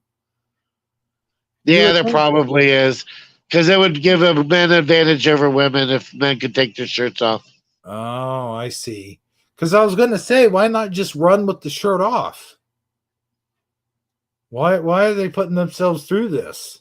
Why not just wear like something over your nipples? Cover your nipples. There's. I mean, strippers put little pasties on their nipples all the time. Right? No, I mean, like, the man bra. You know, like Yeah, something. There has to be a solution. This, Yeah. there, in today's technology, day and age, we can solve the bloody nipple, my friend. we could solve the bloody nipple marathon runners. Oh my God, Yes. look at that one. Oh my gosh. Yeah. However, if it just came out of nowhere as a new phenomenon that never existed, we haven't thought of a solution yet. Maybe that's the case. And that would be the case. I don't know about the music. I don't know if I should continue to Yeah, play the music. I would just turn the volume down. Let me turn the volume down. Okay. I mean, he's gotten by with it, I guess, because the video's still up. So Yeah, I mean, yeah, I'm sure he's. At the same time, we don't need the music to play the video. no, this is Yeah. a lot, like a lot. Yeah, it's. I've not watched races, but I've watched like the Olympics and stuff. Now Now look at this guy. There's the solution right there. Yeah, there you go. Wait, he's bleeding with no shirt on. With He no- cut it off. He cut off where it was bleeding. Yeah. He made a face out of it. Yeah. So I don't know, but that to me would be a good solution. Just cut holes into your shirt. Yeah, there you go. Cut a little hole where I'm sure the judges would rather you cut a hole there than bleed, but then again, the women can't do that. Well, they may soon enough. You know, there's been a silent but deadly sort of what do you call it? Not protest. Well, I guess protest. A movement. Yeah, there's been a movement where women are actually saying, well, how come men could go around with their shirts off outside, but we as women cannot? That's not fair. They've been I saying mean, I actually do agree with it. I think it would be taboo at first, but after it was Yeah, I the know normal, after it became the normal, and people went weird out about it, you know. I don't know. I don't know. It might be like a safety hazard, if you're a particularly older woman, and those things are just flopping around everywhere, Well, yeah, that's true. I can see how that could like really go wrong at an amusement park. Yeah. Like in the twirl-a-whirl, people getting black eyes all the way around. That would be terrible. I can see that. Plus, Yeah. not to mention, as a society, we've made it indecent, so it would be indecent for children to see that sort of thing. Well, it would be at first because of the culture. It's not our cultural norm. But if that's just how people normally act, then it would just become the norm. It's just taboo. It's just weird because we made it weird. Yeah, it's weird because we made it weird. Because if you look at countries like Africa, the women are all over the place just with their stuff hanging out, And nobody thinks anything of it, right? No. Yeah, I remember the National Geographics, Oh, yeah. There's a perfect example. Yeah. Or nudist colonies. Yeah. The people that have lived there for years, they've seen it all. It's all reruns to them, my friend.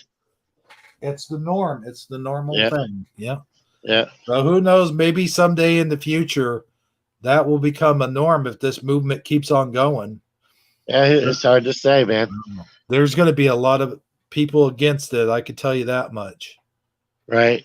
I mean, people are so uptight about that. I mean, think about all the people that are uptight about women who breastfeed in public. Well, yeah. I mean, that's a whole nother bag of worms or can of worms, my friend. Yeah, I don't want to go through the wormhole on that one. No, let's not go. Let's keep it moving, my friend. Let's keep it moving. Let's lighten things up a little bit. What do you think? Yeah, I think that would be a great idea. Yeah, let's lighten some stuff up with some memes. Yes. This is a segment of the show I like to call What Do You Meme? What do you mean? What do I meme? Well, what do you mean? What do I meme? What do you mean? What do I meme?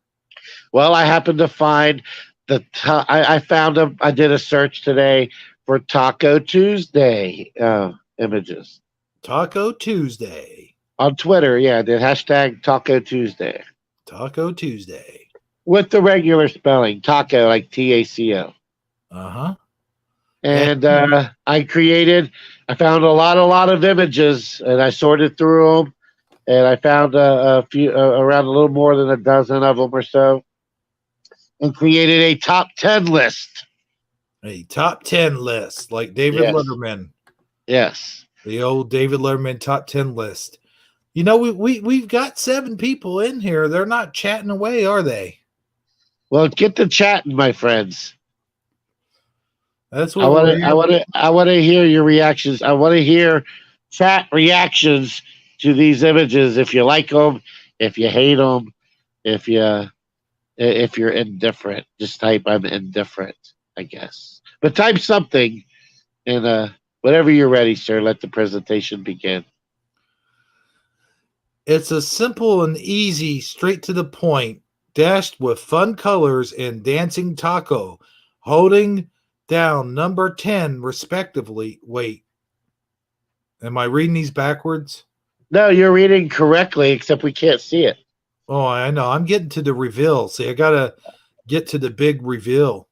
Oh, good job. Yeah, that would be number 10. This holds number 10 on our top Taco Tuesday meme list, right?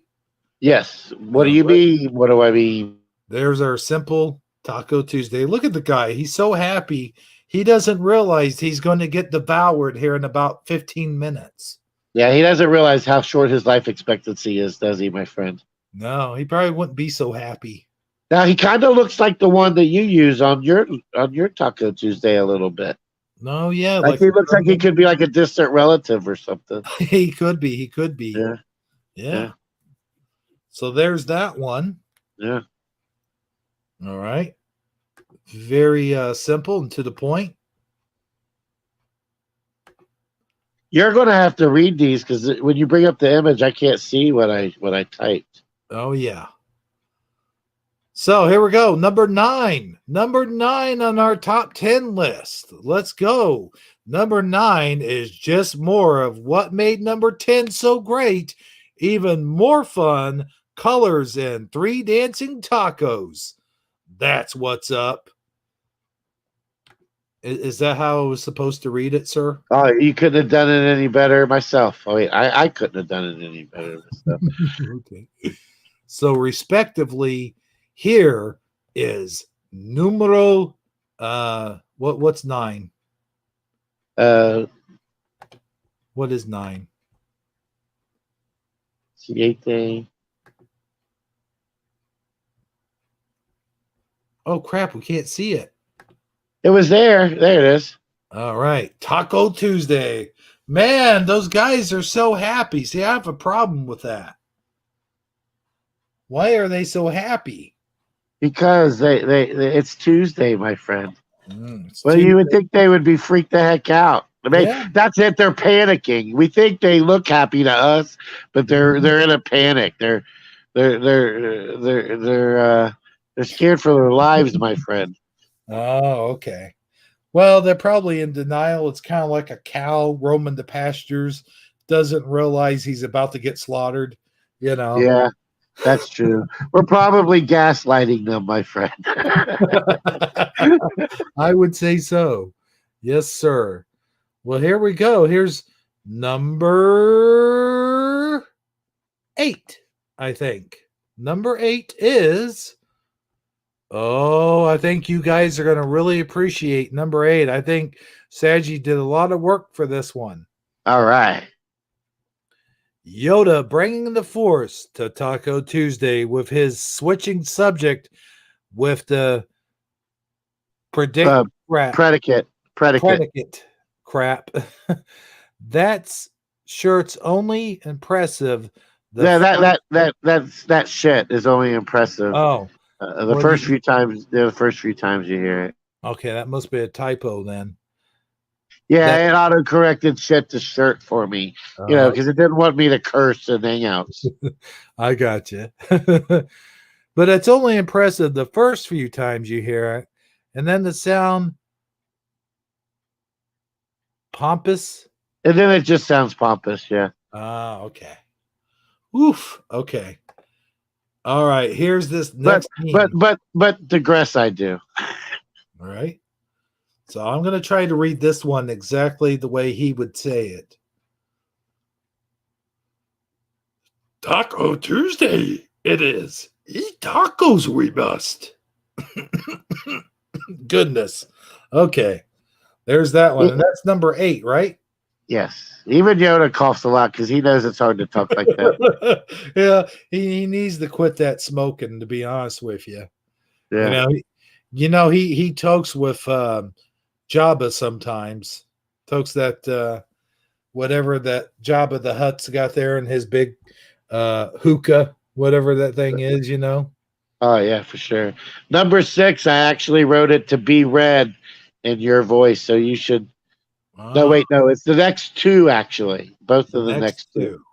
Yeah. All right. Well, this is number 7 actually. Yeah, that's right. Number 7 and 6, by the way. Number 7 is cute and funny. Number 7 is a classic example of picture speaking 1,000 words. However, this picture is mostly just to come on, man. Mostly it was supposed to say screaming just 2. Isn't that hilarious? Oh man, I'll tell you what. It says, I don't want to talk about it. Yeah, that dog. He looks like he really doesn't want that on him. No, he is not happy at all. No. No matter how many cute emojis and sparklies you put with a face filter or whatever IG filter, the dog doesn't like it at all. No, he's not having it. It's too bad Fizzy Pop isn't here to see these. I agree. Yeah, she would love the cute doggy ones anyway. So I here's the question I got. How did they get him to sit still during that photo? Yeah, good question. Yeah. It seemed like he would be squirming and moving around, biting at that thing, trying his best to get it off there. Because honestly, he really just does not look too happy at all. No, not at all. Yeah. But I digress. Yeah, he's living La Vida Noca, my friend. Noca, yeah. Oh man, this is just another cute example. At number 6, what could possibly even attempt to be cute that could out-cute that Dorn puppy? Well, a super cute, adorable baby, of course. God help whoever has to change that diaper. That's funny. All right, can you guys see this? All right, there we go. There's number 7. And you know what? Now the baby looks happy with his taco costume. You there, Saji? You muted up, pal. Oh yeah, I'm sorry. Yeah, he looks like he might be pooping. Yeah, well, maybe that's why he's so happy. Yeah. The relief of the pressure and/or peeing, right? Yeah, for sure. But those 2 front forearms, he's got some Bam Bam arms going on over there. Oh yeah, for sure. He looks like he's done a few push-ups. Yeah, I could just see him with a club of some sort and smacking around, bam, bam, bam. Yeah. But anyway, I digress. That was number 6, right? Yep, sounds about right. All right. At number 5, I'm just going to show number 5. All right, kicking it live with number 5. Kicking it live with Johnny 5. I like Johnny 5. Here we go. Speaking of live, are we still live? There's nobody talking at all. I don't know, but it says we're live. I'll go ahead and read this, okay? All right. I wouldn't do anything for a Klondike bar, but I'd do some shady shit for some tequila and tacos. Oh, it cuts off the bottom there because of my Teesprings commercial running at the bottom. It'll all be worth it if you sell a T-shirt, my friend. I hope I do sell a T-shirt. All right, that was number 5.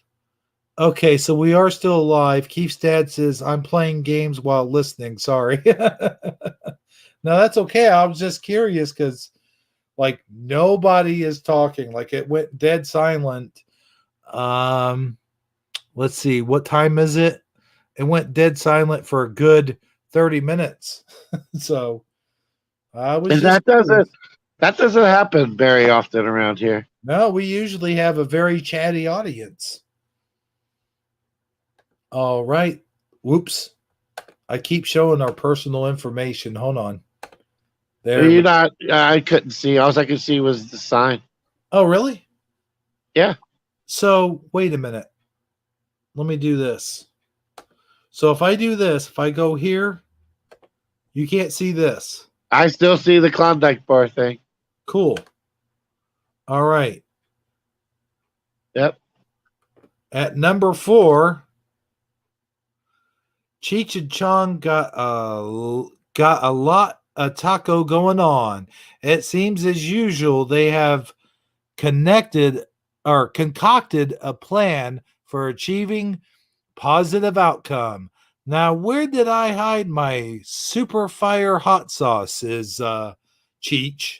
I'm assuming it's Cheech, although I shouldn't make those kind of assumptions, you know. I mean, you're definitely going to need some fire for that taco. I know, right? Yeah. That looks like a taco that Suso would like. You think so? I think at least 60% of our chat room would be quite fond of that taco, my friend. Oh, yeah, I know. I'm just saying that, you know, Suso especially. I wouldn't mind having a green taco, I guess. What day would Cinco de Mayo? Yeah, Cinco de Mayo. It's coming up in May next month. Yeah. So, yeah. You know, we should have a very special Cinco de Mayo Taco Tuesday. Well, we always do. Lotar 900 says, I know you usually don't have an audience. Yeah, very funny, Mr. Lotar 900. Okay, up next that was number 4. At number 3. Number 3 is supposed to be the campfire one. Campfire one. I don't see a campfire one.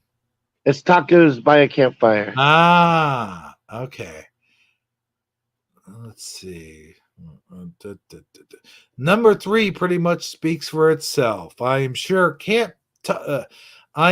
taco campfires tell many perilous. Is that perilous? Tales. Yeah, many a perilous tale. Taco Tuesday tale. Apparently, unknown dip at the end of the woods is a popular story as well. All right, let's look at number 3. I think you meant for this to be number 3. Yes. I'll let you read this one. And then came Tuesday. Well, now, see, right there. That's how all the other tacos should look. Yes, I agree. Yeah. They should be afraid of Tuesday. They should loathe Tuesday. Fear and loathsome and lost Tuesday, my friend. Exactly, yeah. All the other tacos are just happy-go-lucky. I guess those tacos must have severe depression and they want to end their life. Then I could see why they would be so happy, you know. Yeah, I feel like they would feel a little, crispy gordita crunch about it. I don't know. Yeah, you're right. Oh man, what if Godzilla were to come by and like eat all those tacos? That would be cool. Yeah. Now here's where we came into the conundrum, my friend. The conundrum. That's a good Star Trek episode, by the way. The conundrum. Yes. Speaking of Star Trek. Mm-hmm. Okay. Let's see here. What did you have as number 2? Well, I thought you. Oh, never mind. Okay. All right. I thought you were going to do the Star Trek thing, but Well, uh, the conundrum is number 2 and number 1. There was a tie. oh, I couldn't decide. well, those were honorable mentions. We'll do the honorable mentions last. Yeah. Well, there's still number 2 and number 1. And it's between the one with the one where there's a drawing and he's got like a list. It's probably either right or above or below the campfire. All And right. then and then the other Well- one is the female reaction. All right. Well, let's do the list as number 2. All right, the list is number 2. The list is number 2. What the heck? Not now. Not now. Get away from me. All right. So he's got a list here. Let's read the list. All right. Things to do. Get high as F. Listen to music. Try getting a little higher. Get tacos. All right. Get tacos is at the bottom of the list, my friend. Yes. However, it do- did make the list. However, these are the 2 things you should do. Necessarily in that order. Get high as F and then get tacos. Yes, and then listen to music and then try to get a little higher. Yes, sir. They just had the order wrong. That's all. And now, ladies and gentlemen, before we get to number Without 1, further ado, yeah. before we get to number 1, here's a few honorable mentions. And I'm just going to post these. I'm not going to read the captions. Okay. To me, this would be an honorable mention. Oh yeah, this one was like number 4, and we somehow missed it. But this to me would be just an honorable mention. Yeah. My spirit animal on Tuesdays. I even had a thing I wrote for that one. A Tacosaurus. All right, there's one of the honorable mentions. Yes. And now I will get to the second honorable mention. You guys are going to crack up when you see this. All right, I'll read the first part. When he tells you it's Taco Tuesday, and you see the girl here, and she's kind of smiling. And then he tells you to take your panties off. And then you see the girl here, she's really smiling. Oh, man. That one's actually pretty funny. Can you hear me, Hebrew? Oh, yeah. Okay, just making sure. What's going on? Do you think? See, those 2 girls right there? Uh-huh. The one on the right looks almost like a simulation.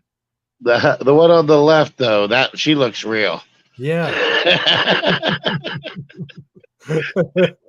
No, but that is a good capture of what the facial reaction would look like if you said those 2 things to somebody.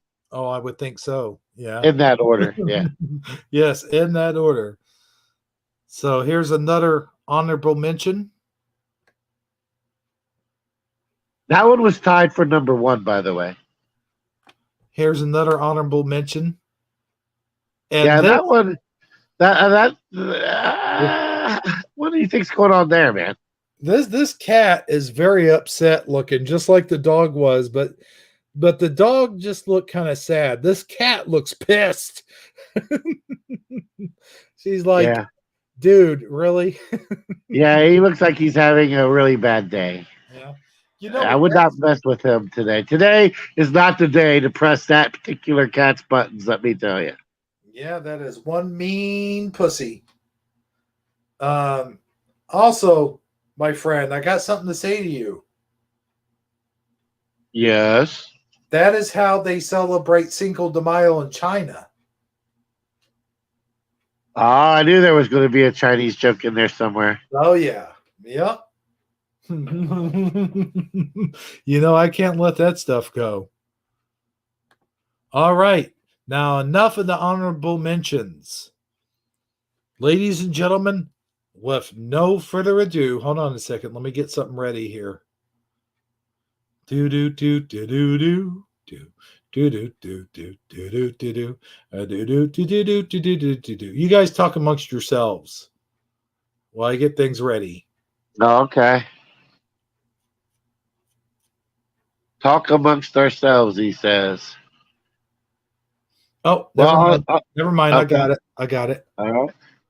All right, ladies and gentlemen, the number one Taco Tuesday meme. What do you mean? What do I mean? What do you mean? What do I mean? What do I mean? Meme is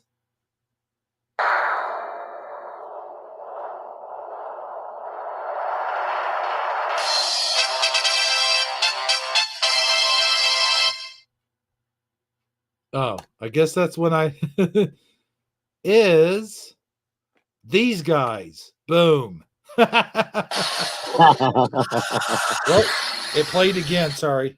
There you go, man. I love this one. You got the dogs. They got sombreros on. They got the oven halfway open. You know, you got over here. You got some kind of taco thing going on. Taco bar looks like going on the plate. These guys are about to chow down, my friend. Yes, they are going to chow down. It's going to be doggy heaven for them. It's going to be a righteous canine Taco Tuesday for their household. And you know what? I gotta say, this dog here looks like a really good sport about the whole sombrero thing. Well, this one here is looking like, really? Yeah, he's saying it better be worth it. That's what he's saying. Yeah. I'll play along, but it better be worth it. Right. But I love these memes, dude. I love these memes. These are really good memes. Well, I thought they would be, in the spirit of Taco Tuesday. Yes, sir. I'll tell you, this window back here, though, is freaking me out. Well, it's not a window, is it? It's some kind of pattern. You know what that reminds me of? It's called a backsplash. It's to keep the water from getting on the wall. Well, I understand that, but you know what it reminds me of? Well, what's that, my friend? It reminds me of the grid on the holodeck. I can see how you would say that. Yeah. Or a really advanced copy of Connect 4. I used to love playing Connect 4, Connect 4. Pretty sneaky, sis. I always wanted to say that, but I didn't have a sister, so I just had to say. Oh, yeah, that was part of the commercial, wasn't it? Yeah. Well, I'll tell you what, brother. This has been one heck of a Taco Tuesday. I would even go as far as to say it's been one hell of a Taco Tuesday. I would say that it's been totally taco-rific. Oh man, you know what you're saying. You know words like that. You do your things and you do them well. Well, I'll tell you what, let's give this room one final shout out and then start wrapping things up. What do you think? Yeah, like it's Christmas Eve, my friend. Mm-hmm. Like it's Christmas Eve and you're the last one to leave the party. All right, here we go. We've got Lotar 900, Michael Fontaine. Michael Fontaine. Good old Keith's dad, Sagittarically speaking, was in the chat for a minute. Let's see. Scrolling up, I see a lot of Keith's dad. Propagate This Light was here earlier. Honest Hunter Hayden. Tobin Schwing was here very early on when we first started. Scrolling. Miss Connie Joe. It's always a good thing to see Miss Connie Joe. And Eddie Von Keen, the real one with a wrench. Scrolling upwards, good old Dr. Seuss himself, Suso, was here. Behind the bar. Serving us all drinks on this wonderful, glorious Taco Tuesday. And Sandy Diva came in to say hello at the very beginning of the show. So there you go.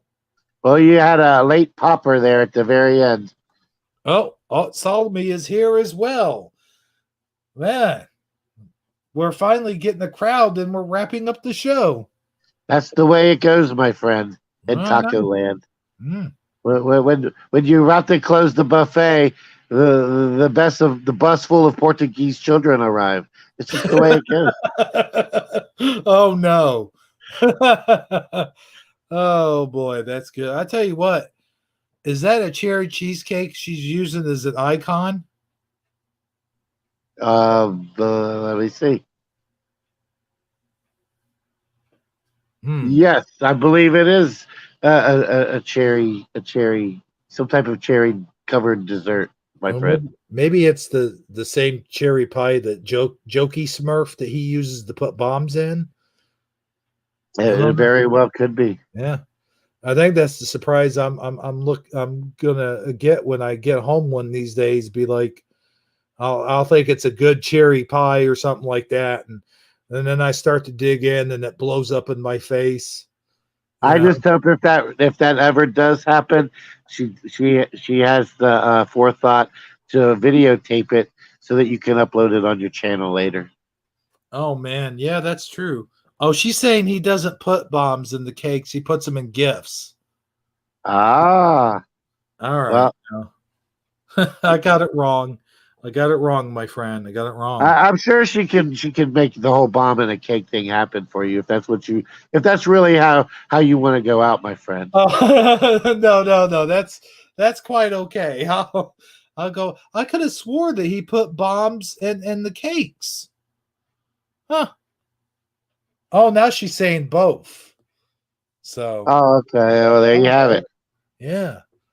So you know how it is though when you're halfway through a cherry cheesecake and then all of a sudden it explodes on you and you got that whipped cream all over your face and you just feel like a fool. You feel like the butt of a joke, you know.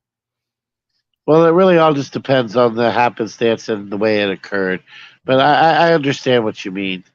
Yeah. It's not you typically not a good day when things go that way for you, my friend. No, it's never a good day when that happens. But Or like when someone dresses you up in a taco outfit and takes your picture for the internet. That's it's just the way it goes sometimes. no, yeah, like these guys. Boom. Oh wait, I don't have the two guys in there. What's going on? There, like those guys. Yeah, exactly. Yeah.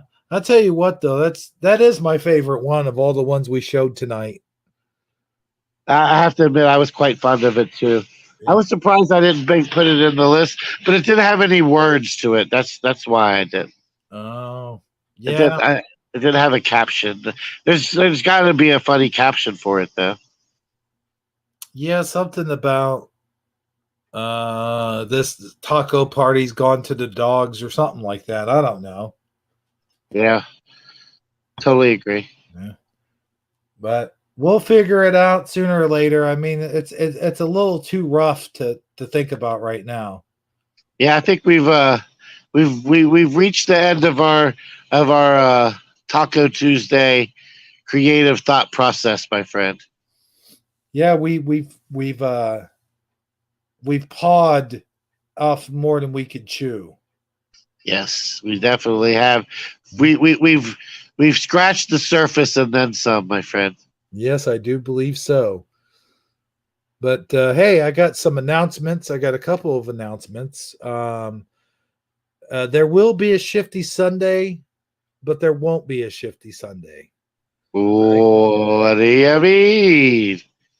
There will be a Shifty Sunday, but there. Well, this upcoming Sunday, I'm going to premiere my WrestleMania 5 stop motion action adventure picture. All right. I can say that one more time again. My my WrestleMania 5 stop motion action adventure picture. Is that what I said? My WrestleMania 5 stop motion action adventure picture. Yes. All right. You said it right. Now, see, I don't have a sound bite for that one. That's okay. However, on Saturday, we are going to premiere our special show, Star Trek The Next Generation stop motion marathon picture. our Star Trek Next Generation stop motion marathon madness, stop motion movie marathon madness. There you go.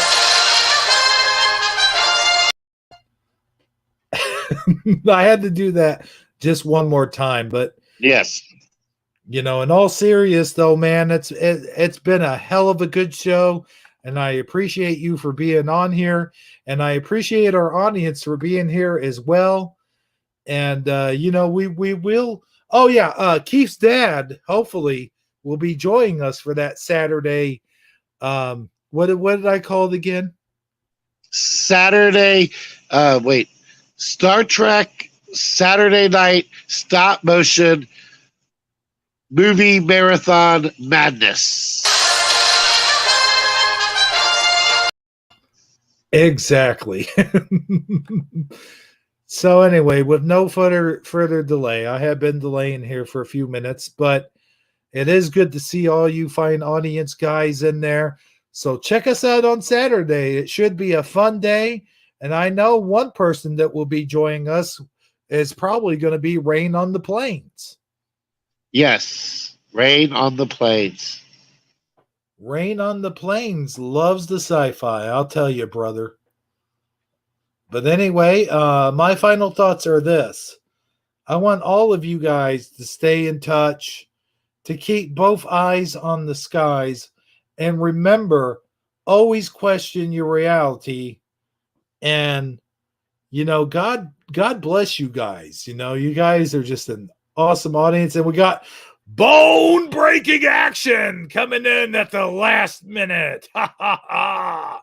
So anyway, with all that being said, prayers to everyone who needs them.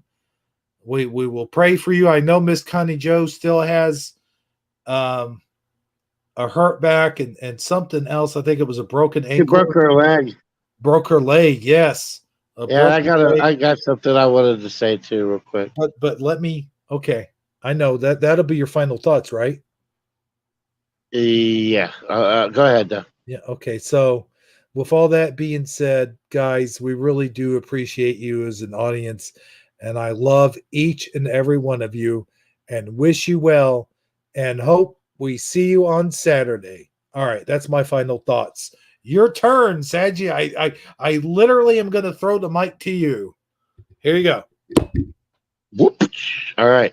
So, I got something I needed to tell you guys real quick right now. My final thought is kind of important. Okay. Snakes don't always bite, but when they do bite, oh man, does it hurt. You had me fooled, man. Yeah. I thought you were going to say something profound and like provocative or something, but no. What, that's not profound and provocative enough for you? No, sir. No, it is not. But I digress. I also want to thank everybody who is supporting the show, who shows up and listens and lurks in our chatters and everything. I've noticed some of the names have gradually been kind of changing. We've lost a few along the way, and we've gained a few along the way. And I don't know. It's always nice to see new people showing up. And hopefully some of the old regulars will find their way back. But either way, it's always a pleasure doing the show with you, Hebro. I really do enjoy it, and I hope everybody who showed up and was listening and experienced the show with us enjoyed it as well. And that's all I have, my friend. All right, sounds good to me. So for everyone here at Taco Tuesday, this has been Hebro77 along with Sagittariusly Speaking saying good night, everyone, and we'll see you on Saturday. Oh, yeah. Well, number one, I have turned my communicator into an old-fashioned grenade like they had back in 20th century Earth. It's simple, really. You just pull the pin like this. No, number one, wait! Oh, shit! Well, at least heaven's good this time of year. But number one, we don't believe in heaven. Oh boy. Hand grenade pens are not that complicated. You just pull them out. Like this? No way! Uh-oh. Shit! Your browser failed to play the video clip. Heaven ain't that bad this time of year. Who says we're going to heaven? Los pines de granadas de mano no son tan complicados. Simplemente saca uno y quieres decir así. No. Bueno, el cielo es bonito en esta época del año.